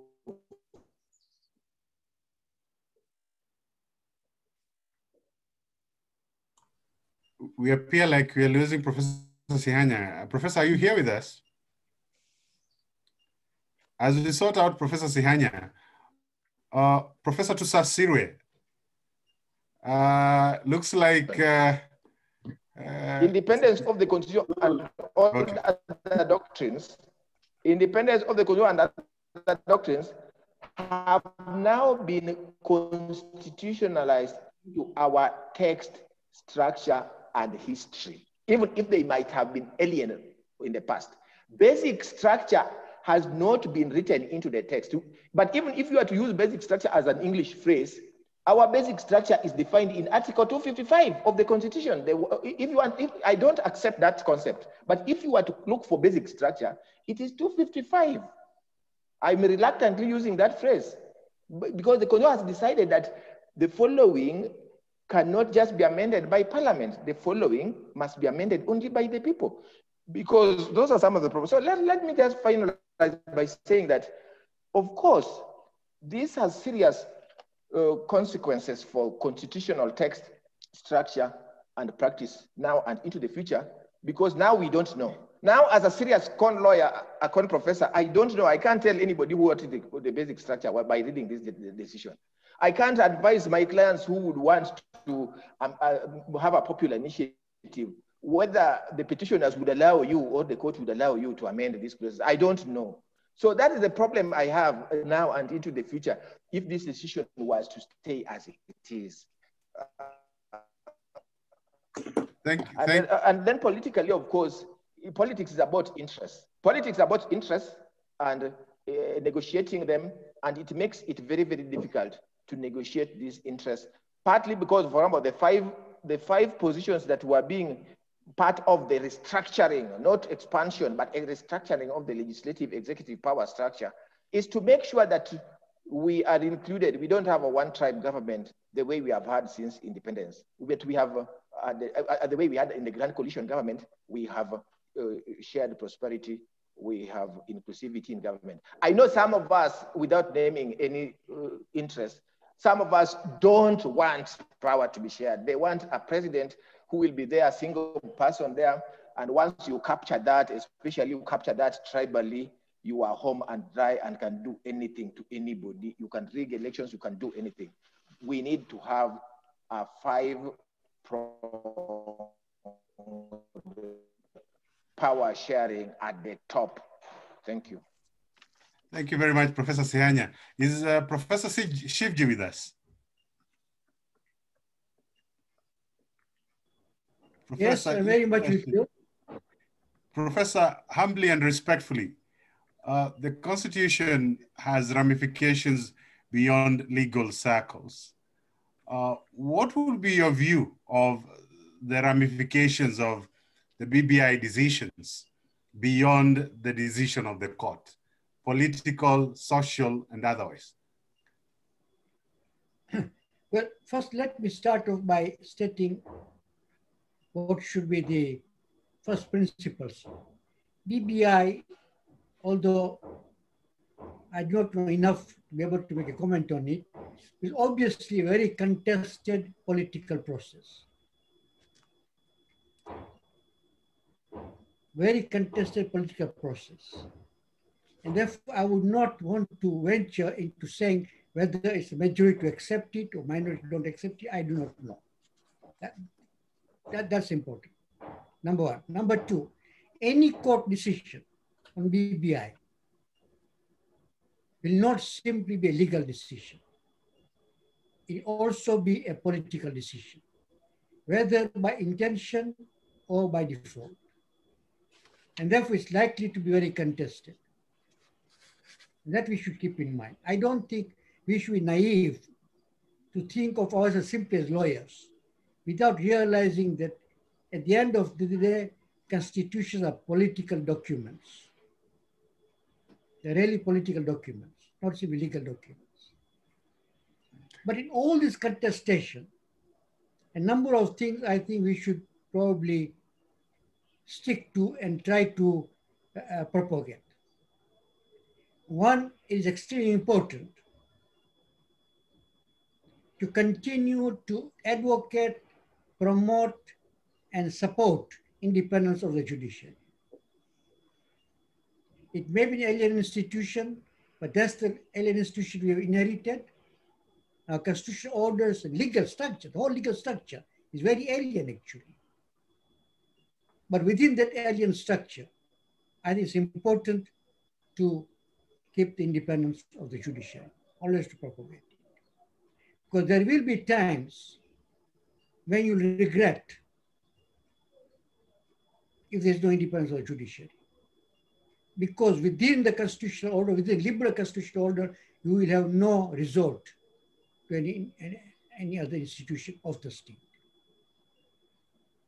Secondly, although we talk about separation of powers, you must always remember that there's unity of power also, which is the state itself. All 3 branches are branches of the state. What they share is state power, different forms of state power. So we should not, again, be naive to think that courts are somehow not involved in the sharing of political power. They are, just as an executive and the legislature.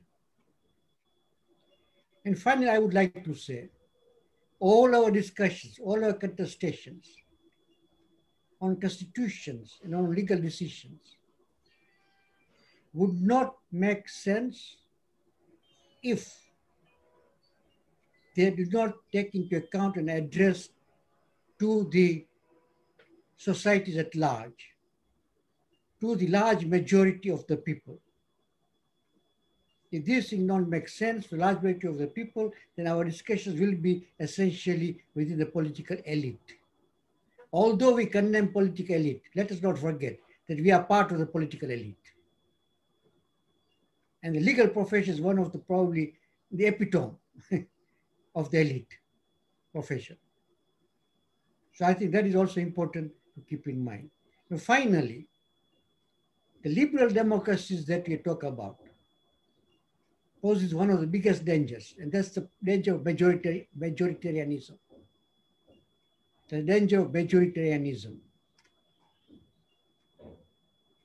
We have seen what is happening in other countries, even in parliamentary democracy like India. What can majoritarian rules do?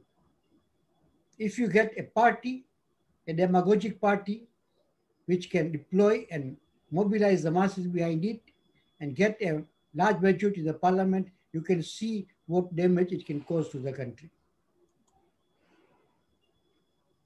So I think we should always keep in mind that democracy that you're talking about are based on majoritarianism. That has its dangers. That has its dangers. Don't forget.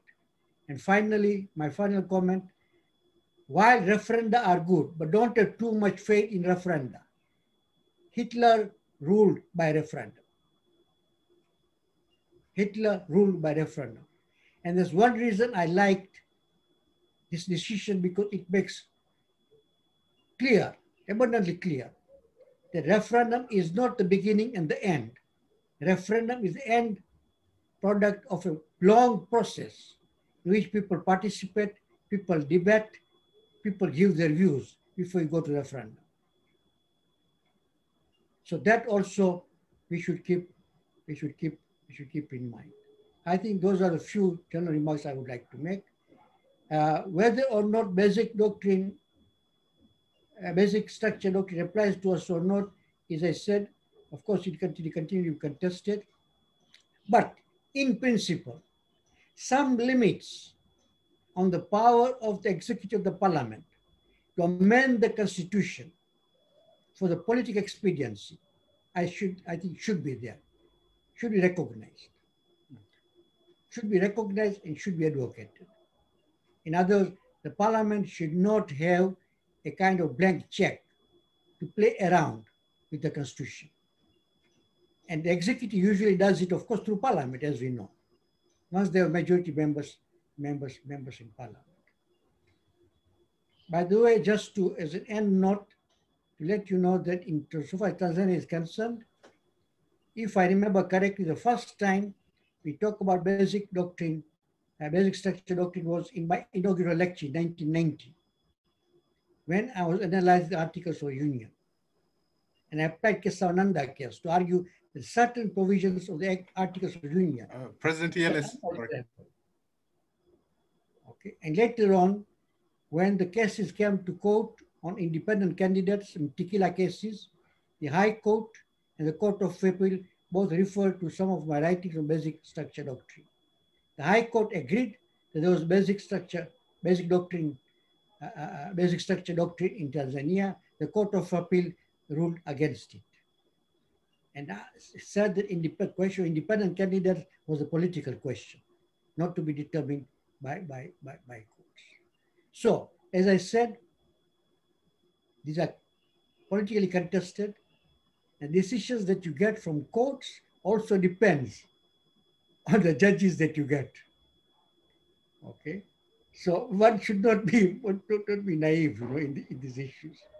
But underlying political contestations are important to understand and appreciate.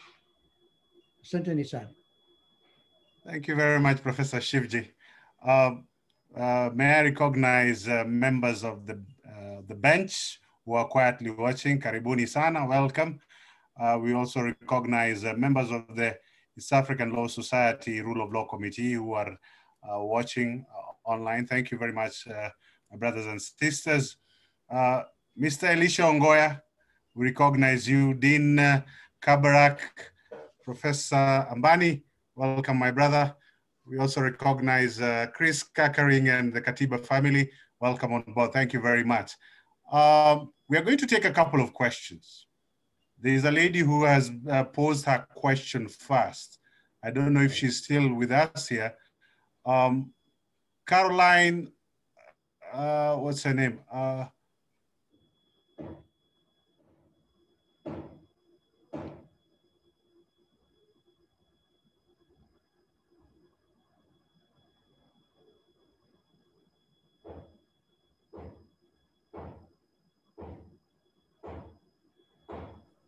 Have we lost you, moderator?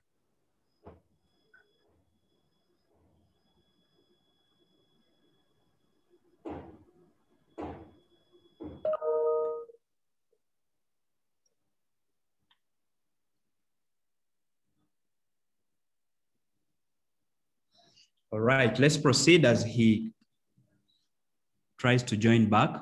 We're going to take a couple of questions. I think we have questions and a few questions. I'll just start with, I think, Carol Shilaho. Aren't members of parliament and the Senate representatives of the public? Did the public not append signatures? So which public is being protected? Perhaps a section. That is her question. I think I'll put that to Senior Counsel, Honorable Martha Karua, to answer that.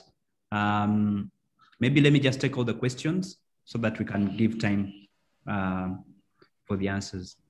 Then there is a question from John Oredo. Does it therefore mean that parts of the Constitution that require a referendum implicitly form part of the BSD? That's a question from John. President Nelson Harvey, please take that question. There's a question to Professor Ben from Frank Odayo. Was the court wrong in calling the president Mr. Kenyatta in the sections of the order he was referred to as such? Take that question with the question from Eric Kirimi, who says, Professor, did you just say that Mr. Kenyatta is Wanjiku? We all know how Wanjiku cannot be able to spend over 10 billion on this process. The hand of the president is seen in all this. I think he wants a comment from you. I'll take the last question from President Emeritus, East Africa Law Society, to Professor Ben Sihanya. How do you reconcile the BBI process, the judgment, and the views of Professor Jain in his book, The Indian Constitutional Law, where he says a constitution is national heritage and not the property of a single party, however might it may be, and no single party has a right to institute amendments in the party interest rather than in national interest? That's a question from President Emeritus James Mwamu. So Professor Ben Sihanya, you'll take that question. For now, let's take these questions, allow the panelists to answer them, and then we'll come back if time allows. Senior Counsel, Honorable Martha Karua, please take your question first. Yes. Which people, yes, if the people signed for the amendment? And I want to remind us that yes, the government had 4 million signatures collected through deception and coercion. I will say that without batting an eyelid. Some of them were collected by the chiefs from young people who had been employed kazi mutaani all over the country. Others from people going to seek services in government offices. And even if we were to take that they signed willingly, they didn't know what they were signing for because there was no information to help them to make informed decisions.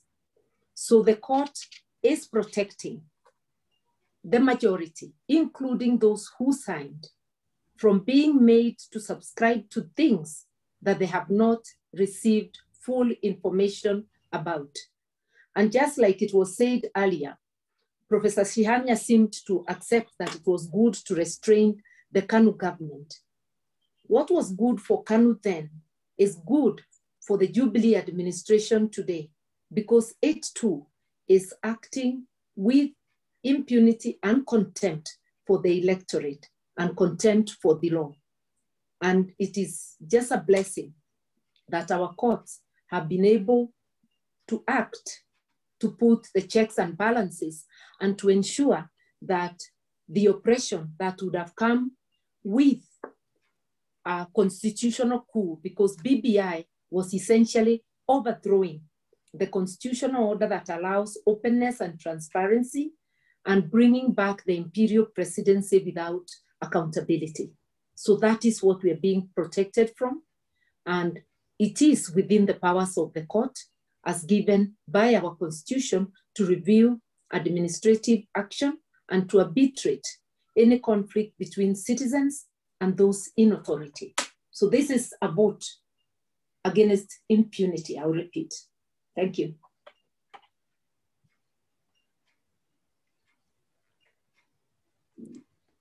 Mr. President, you're muted. Thank he you, had Honorable given several Martha. of us questions. Yeah. Oh, yes. Thank you, Honorable Martha Karua, for your response to that question. I'm going to ask President Nelson Harvey to respond to the question that, did you get the question, President Harvey? Yes, I got the question, President Ondo. Thank you. John, already you asked, are the articles of the Constitution that require a referendum before completion of the amendment process of necessity indicators of the basic structure doctrine? Three issues. First, we must understand that the basic structure does not of itself mean that certain clauses of the Constitution cannot be amended. Now, those in the Kenyan Constitution that refer to a referendum, though basic in nature, are capable of amendment. But it is the manner of amendment that is critical.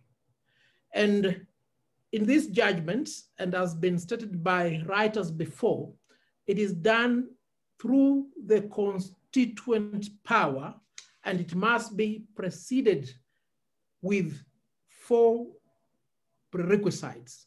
1, there must be civic education. 2, there must be public participation. There must be debate. And the ultimate process is the referendum. So that even for those in the Constitution that can be amended through the referendum, though forming the basic structure, the amendment must be processed through the 4 steps. And in this particular case, we can say there was no compliance with the 4 steps. Then on the other hand, there will be those that are not capable of amendment. So that if you are to attempt an amendment, it will not be an amendment, but a dismemberment, to use the words of Professor Richard Albert. So for you to pursue any alteration on those articles of the Constitution, then you must of necessity go back to the constituent power, the people themselves, and create a new constitution by way of a repeal. So to speak, a republic anew. Thank you. Thank you so much, President Harvey. I'll now go to Professor Ben Sihanya. Did you get the questions? Do you want me to? Professor Ben Sihanya? Please just repeat them briefly. Okay, I think the question is asked by James Mwamu, President Emeritus. How do you reconcile the BBI process, the judgment, and the views of Professor Jain in his book, the Indian Constitutional Law, where he says a constitution is national heritage and not the property of a single party, however mighty it may be, and no single party has a right to institute amendments in the party interest rather than national interest. That's the first one. Please answer that with the questions from Eric Kirimi, who is asking whether President Kenyatta is Wanjiku, and whether the court was wrong in calling the president Mr. Kenyatta in the sections of the orders was referred to as such. Professor Ben, please go ahead.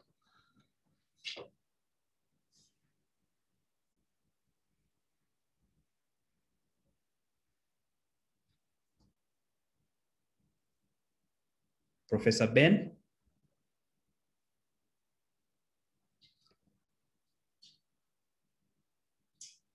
Okay, I think we've lost him. I'll move to the next round of questions. Time allowing, we have maybe about only 20 minutes. This question is addressed to Dr. Ben Sasire. Comparatively, the Kenyan Constitution borrowed heavily from the Ugandan Constitution, and therefore the basic structure doctrine must have some space in the Ugandan Constitution. Is it proper to say that the issue of term limits can be considered a basic structure doctrine? That's question, Dr. Ben Sasire, you'll answer that one. There's a question here to Honorable Martha Karua again.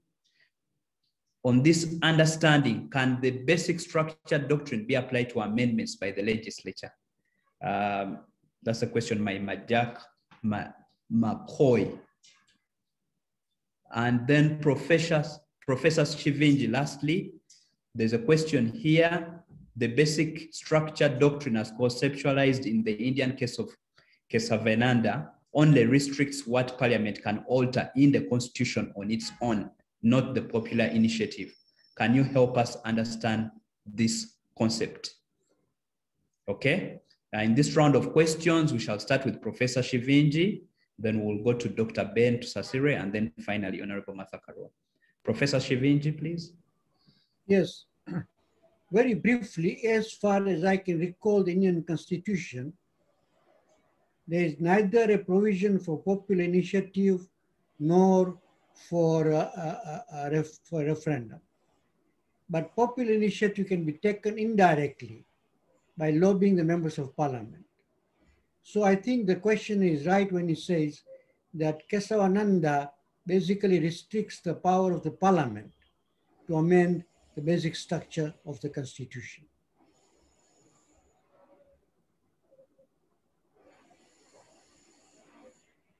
Thank you, Professor, for the response to that question. Dr. Ben Sihanya, can term limits be considered as part of the basic structure doctrine?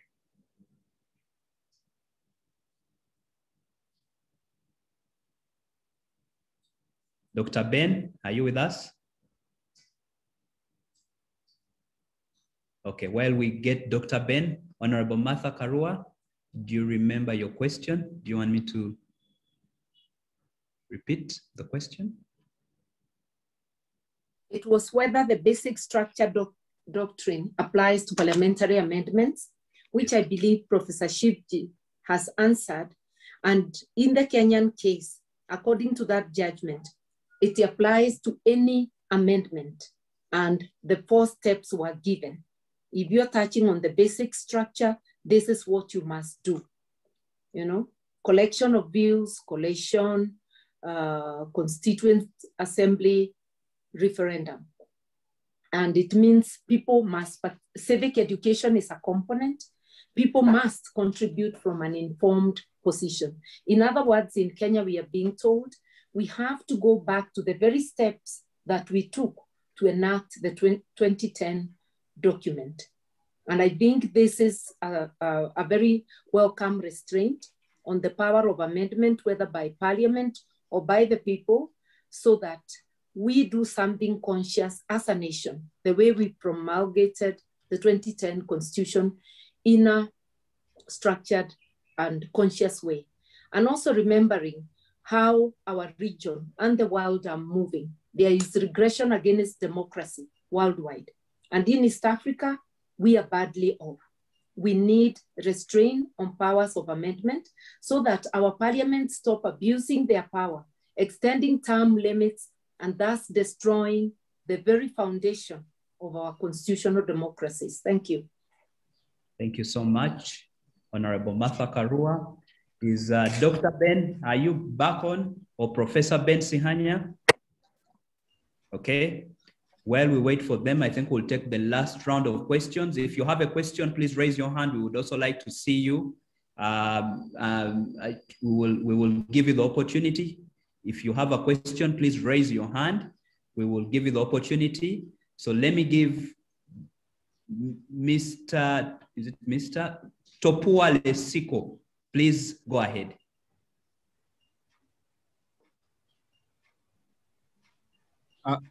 Thank you so much for this important forum. And I just want to contribute first by saying that as affirmed by the High Court, the BBI decision actually well articulated that the Constitution of Kenya 2010 represents actually the second independence of the Republic of Kenya. And that in the run-up, as most Kenyans will agree, that in the run-up to the BBI bill, most Kenyans have actually not really experienced the constitutional moment akin to the one that characterized the architecture and promulgation of the 2010 Constitution. and that even if judges got it wrong on concluding that the Kenyan Constitution, especially on the basic structure, required a higher threshold to invoke popular amendment, we will all agree that the process and timing of the Constitution was very suspect. And even if the Constitutional Court erred on substantive constitutional interpretation, the process was highly flawed and deprived. That coming in the midst of COVID-19 pandemic and in the twilight of President Kenyatta, a lot was at stake for the incumbent and the successors. It was then very prudent, as constitutional scholars have always said, that there ought to be constitutional safeguard. And one of the safeguards was for the judiciary to really interpret that mechanism to ensure that to guard the mutilation and dismemberment of the Constitution, especially by the incumbent, should be promoted.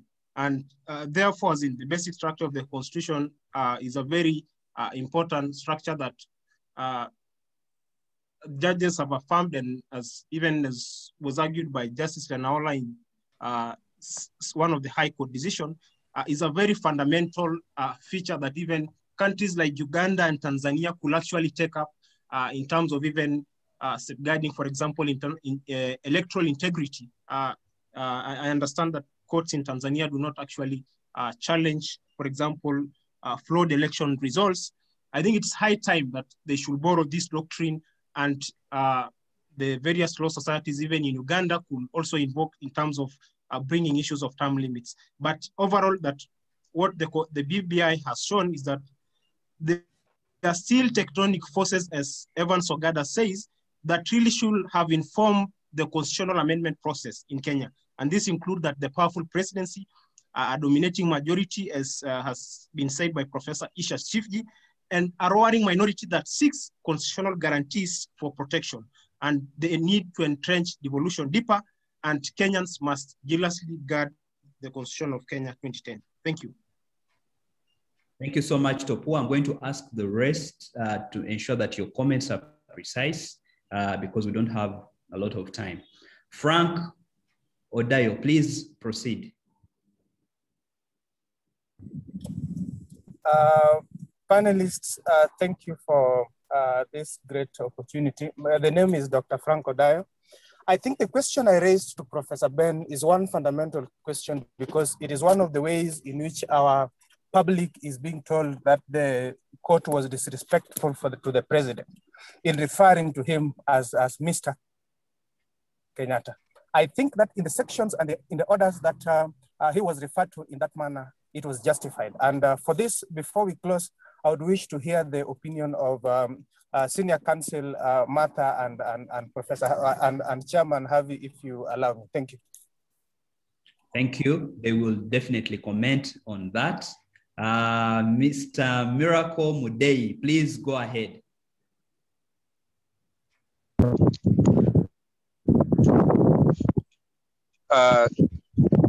Good evening to the panelists. I wanted to inquire, especially from President Nelson Harvey and my constitutional law professor, Professor Ben Sihanya. Did the BBI process satisfy the requirements, satisfy the tenets of a constitutional moment?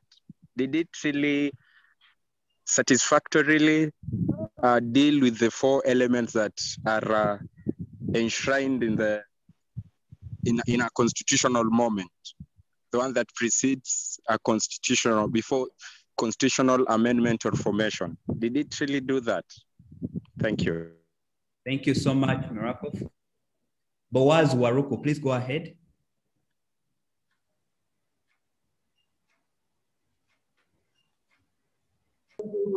Hello. Thank you very much. I think my question comes from the experiences of August 2010. And just as a campaign for the referendum campaign was going on, and the debate also so much measured on this constitution is not really perfect, the draft or the proposed constitution as was being stated then, that it is not perfect. that there are parts that we'll deal with, we'll iron when we promulgate it. And so the question that then I ask, did we in any way pass some of the parts that could be considered as the basic structure, which were faulty? And which are these parts that then we should be considering or reconsidering? Because then, as we say, once we pass it, then they are embedded as the basic structure component. I think I would be very much happy if that was explained to me. And I think the limits of our sovereign power as citizens of this country to do all that entails amendments, and in fact, even a total overhaul of this constitution using the doctrine of the basic structure. I would be very keen to understand that. Thank you. Okay, thank you so much. Attendees, we only have 15 minutes remaining. So I'm only going to ask Robin Okari to ask their question or make their comment. Thank you very much. I am not sure whether I am heard. I can be heard. Am I audible? You can be heard, yes, sir. Please proceed. Yes. Now, my question is on the efficacy of civic education. Yes. So when shall we say that civic education has been conducted? Because according to our regime, the civic education should be conducted by the IEBC.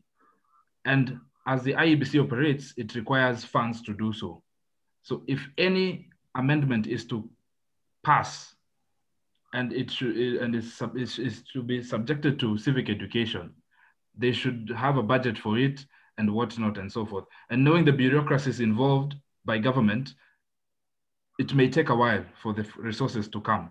So when, number one, how will they conduct the civic education without resources? Number two, what is the threshold of civic education? When can we say that comfortably that the entire country has been educated on it and we can proceed to debate and decide on through a referendum? Thank you. Thank you so much. I'll hand over to my brother Evans to conclude with the next session.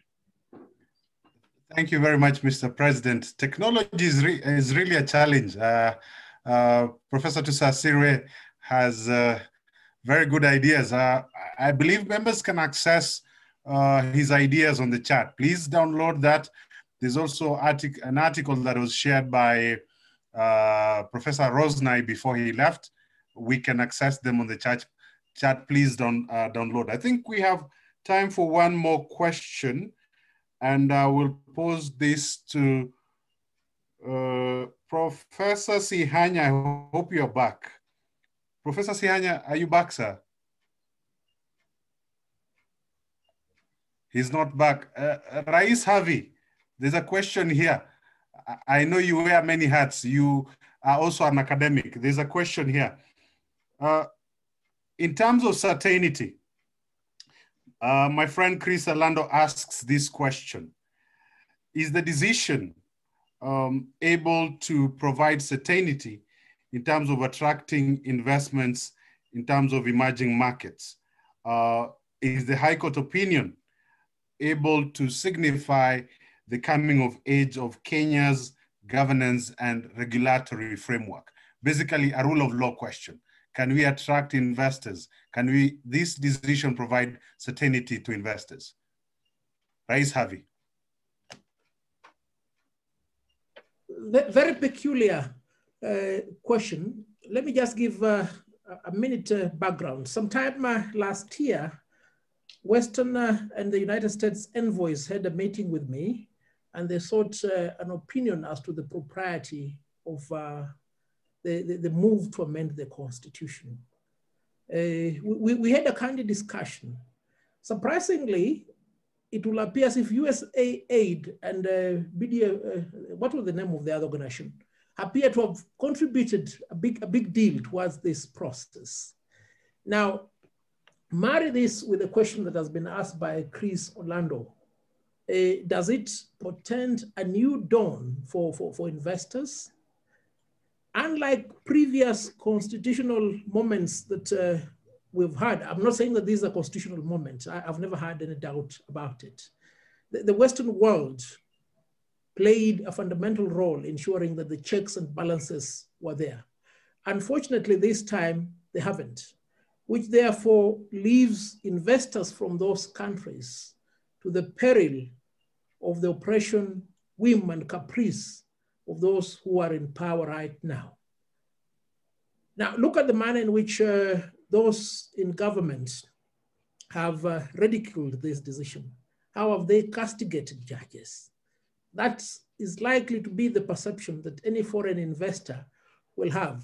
And on my part, I've acted for several foreign investors here in Kenya, who, with satisfaction that there is constitutional order, get surprised when a judicial review or a constitutional petition on their rights does not succeed. So I don't think a solution has been found for the investors. There's still more to go. Thank you very much, President Harvey. Allow me to voice one more question from my senior and namesake, Evans Monari. And Mr. Monari asks this: is the semantification of our constitution the way to go? He perhaps thinks that the decision was semantic. So he asked the question, is the semantification of the constitution the way to go?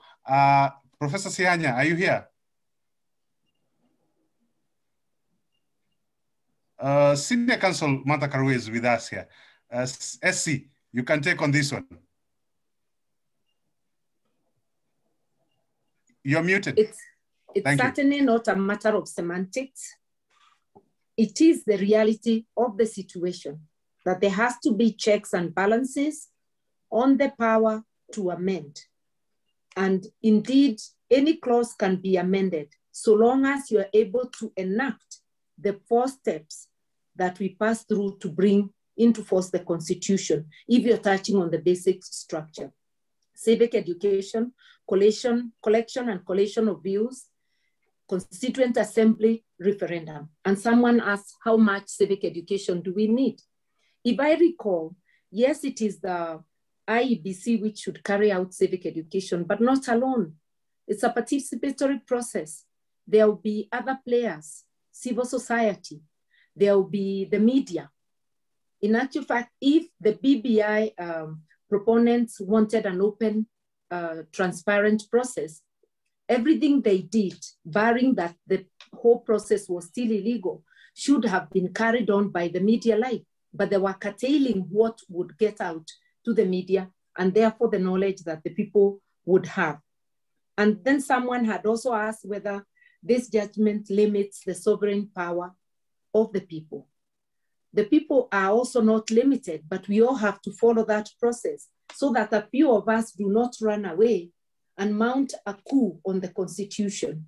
It means the engagement has to be so robust and there has to be information so people will know exactly what we are aiming at.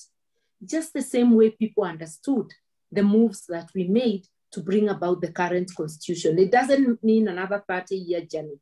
It just means more openness, more faithfulness to the principles espoused in our Constitution. This principle of openness, of inclusivity, of equality, and of people's participation. Calling the President Mr. Kenyatta is not an insult. If we are equal, you could either call him Mr. President, Mr. Uhuru Kenyatta. That to me is politeness. If we are still with the idea of that those in authority are like a monarchy, then obviously you'll be looking for a long title like His Royal Highness or His Excellency. But calling him Mr. President, that is his name, or Mr. Uhuru Kenyatta, that is his name. And he should appreciate. Yeah. Thank you very much, Martha Karua. In other circles, she's known as the Iron Lady. She says it like it is. I think we have exhausted our time here. I would like to thank all the panelists. Definitely, this is a discussion that will not be concluded in one session. The debate still goes on. The matter has proceeded to appeal. President Harvey has already readied his guns. He's going to battle to the Court of Appeal. So he'll be leading his troops over there. And definitely we'll have more discussion. So I want to thank Professor Shivji. I want to thank Professor Jill Gai. I want to thank Professor Tusirerwa from Uganda. It was difficult with the connections. SC Matakarua, always a joy to have you on board. Rais Harvey, all the panelists, thank you very much. Mr. President, ELS, thank you for facilitating this and the Committee Rule of Law. I will want to invite my brother from the Secretariat, Mr. Sigano, to pass a vote of thanks and officially call this to an end. Mr. Sigano, please welcome.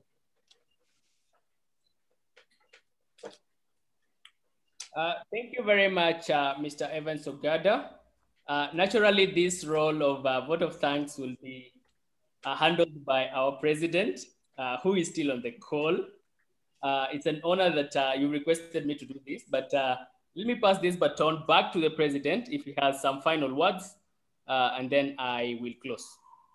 That is the reason why you're called to follow protocol. Thank you, sir.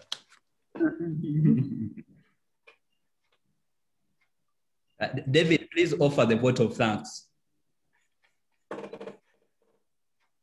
Thank you very much, Mr. President. It's an honor for me to finally speak in this forum. I have been keenly listening to our very esteemed panel today. I have also been keenly following our list of attendees, and I have to report this evening that we had really a high-level caliber of not just panelists, but of attendees and people who are keen to really look at the basic structure doctrine and constitutionalism in the East African region. As the East Africa Law Society, we have positioned ourselves as thought leaders in the area of rule of law, spearheaded by the president. And that is why we spearhead sessions of this nature. And we thank all of you as our members, as rule of law enthusiasts, as patriotic citizens of East Africa, who take your time to always join us as we discuss this and spearhead change within the region. This is our calling, and we are going to deliver it to the letter. So thank you very much. Thank you to all of you who have been on this call. I wish you a lovely evening. Thank you.